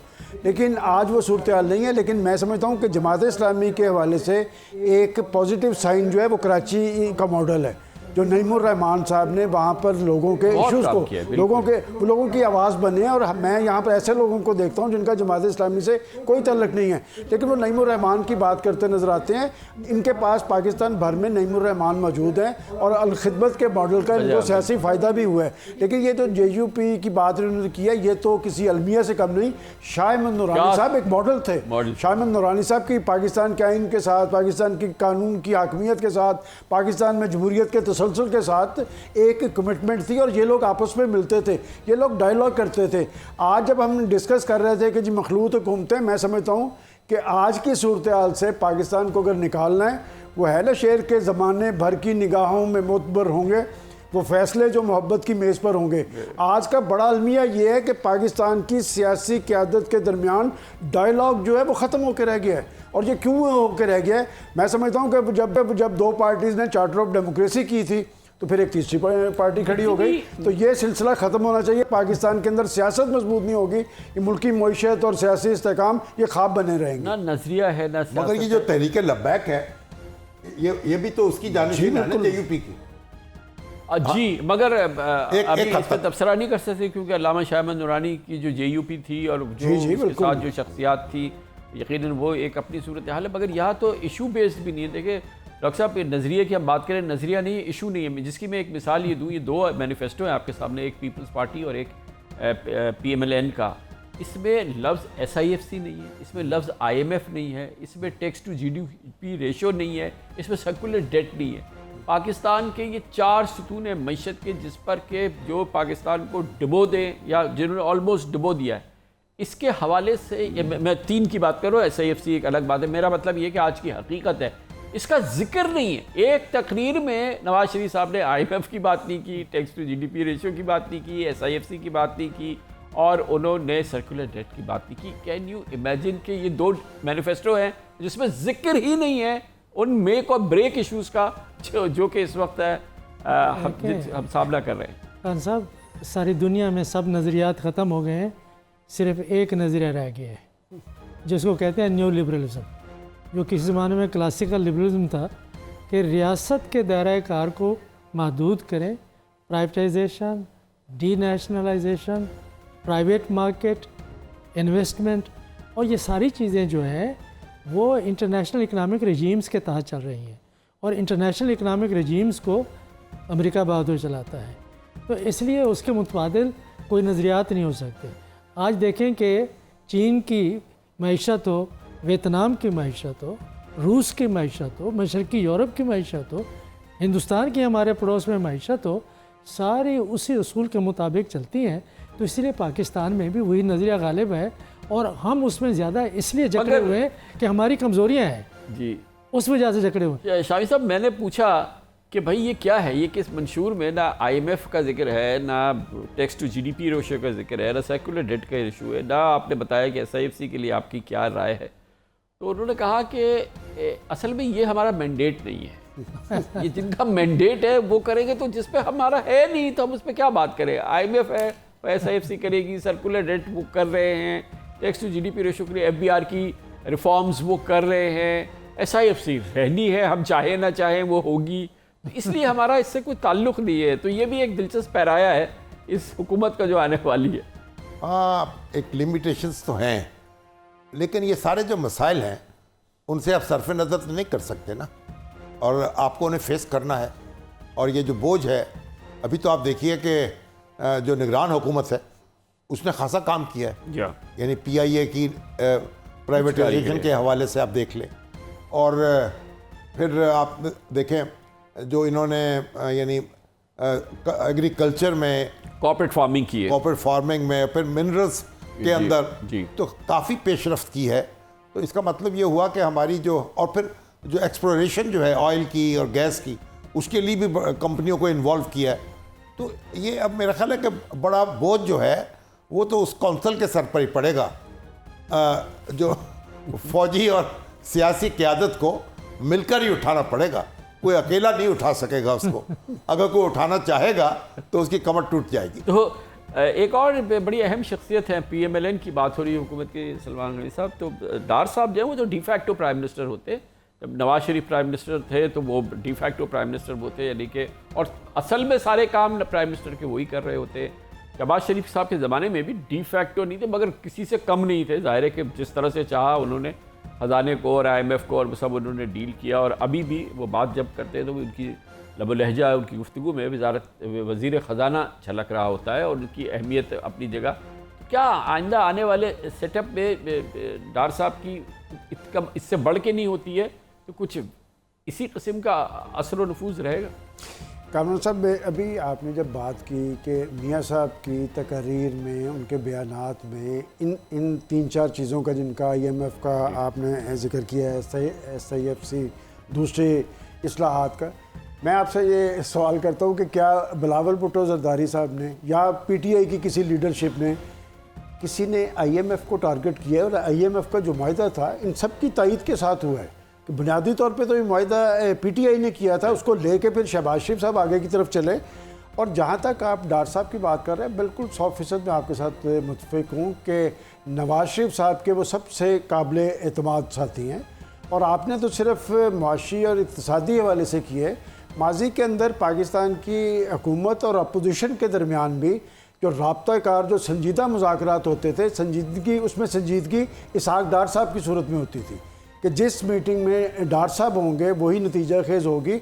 अब ये जो पीछे 5-7 साल हुए हैं, मैं समझता हूँ कोई बंदा बीच में ऐसा नहीं था कि जो बात करवा सके, कि या खुर्शीद शाह साहब थे पीपल्स पार्टी में, या इसहाक डार साहब थे, और बाकायदा इनकी ड्यूटी होती थी, उन्होंने गवर्नमेंट के साथ मामला तय करने होते थे, इन्होंने अपोजिशन के साथ तय करने होते थे। आप जब बात कर रहे थे कि क्या इमरान खान साहब के साथ कोई मुज़ाकरात कर सकेगा, तो बड़ी माजरत के साथ मेरे पास एक बंदा मौजूद है, वो शामी साहब हैं कि जो वो नवाज शरीफ साहब और इमरान खान साहब से भी इनके बड़े अच्छे तल्लुकात हैं। मैं समझता हूँ कि डार साहब पे सबसे काबिल एतमाद साथी भी हैं, उनके अजीज़ भी हैं, और मियाँ साहब उन पर एतमाद करते हैं, और कोई मीटिंग भी, कोई मुज़ाकरात भी, कोई मुसालियत भी नतीजा खेज़ बनानी होती है, उसमें वो डार साहब को ही आजमाते हैं। वैसे इस काम में अगर अब देखा जाए तो शहबाज शरीफ साहब ने ये साबित किया है, 16 माह की हुकूमत की अदम कारकर्दगी अपनी जगह, लेकिन उन्होंने ये साबित किया है कि वो लोगों को साथ लेके चलना जानते हैं। कि बिलावल भुट्टो ज़रदारी साहब ने कितनी भी तनकीद की है, लेकिन शरीफ लीडरशिप ने ना तो बिलावल को टारगेट किया है, ना सिर्फ ज़रदारी साहब को किया। प्रॉस्पेक्ट्स हैं डॉक्टर साहब? एक मिनट जी, उन्होंने जो टैक्स टू GDP रेशो है उसको 13.5% ले जाने का अहद किया है इसमें मैनिफेस्टो, तरीक़ाकार तजवीज़ किया, क्योंकि देखें इसके लिए हमें टैक्स नेट बढ़ाना होगा, और टैक्स नेट बढ़ाने के लिए हमारा एक बहुत इंपॉर्टेंट जो सेक्टर आउट है वो रिटेल सेक्टर है। आपके इल्म में है PDM की हुकूमत में जैसे ही रिटेल सेक्टर पे एक टोकन टैक्स लगाया गया, मरीम नवाज ने एलानिया उसकी एक ट्वीट की और उसको ख़त्म करवा दिया। दुरुस्त है। तो ये जिस जमात का माइंडसेट ये हो, वो कह दे कि हम इसको 13.5% करेंगे, तो दूसरा हम जैसा आदमी पूछेगा तो सही, ज़रा फरमाइए तो सही कि आपके नज़दीक क्या खाका है जिसके ज़रिए आप करेंगे। हाँ, बस मगर ये वादा ज़रूर किया कि हम 13.5% तक लेके जाएंगे। और एग्रीकल्चर इनकम जो है वो तो सूबों के खाते में है।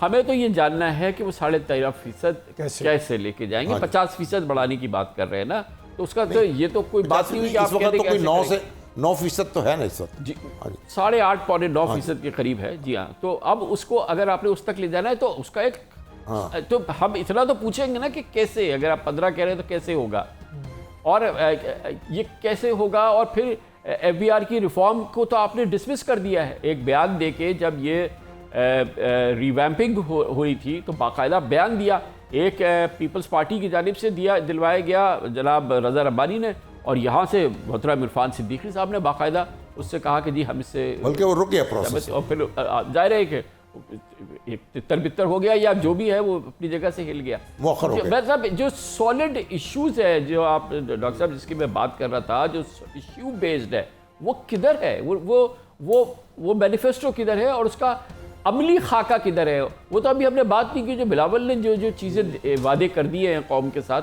वो तो बात ही नहीं कर सकते ना। मेरे ख्याल में वो जो वादे हैं वो मंशूर नहीं हो सकते, ये ऐलानात हैं जो जलसों में किए जाते हैं, सब मंशूरों में ऐसा है।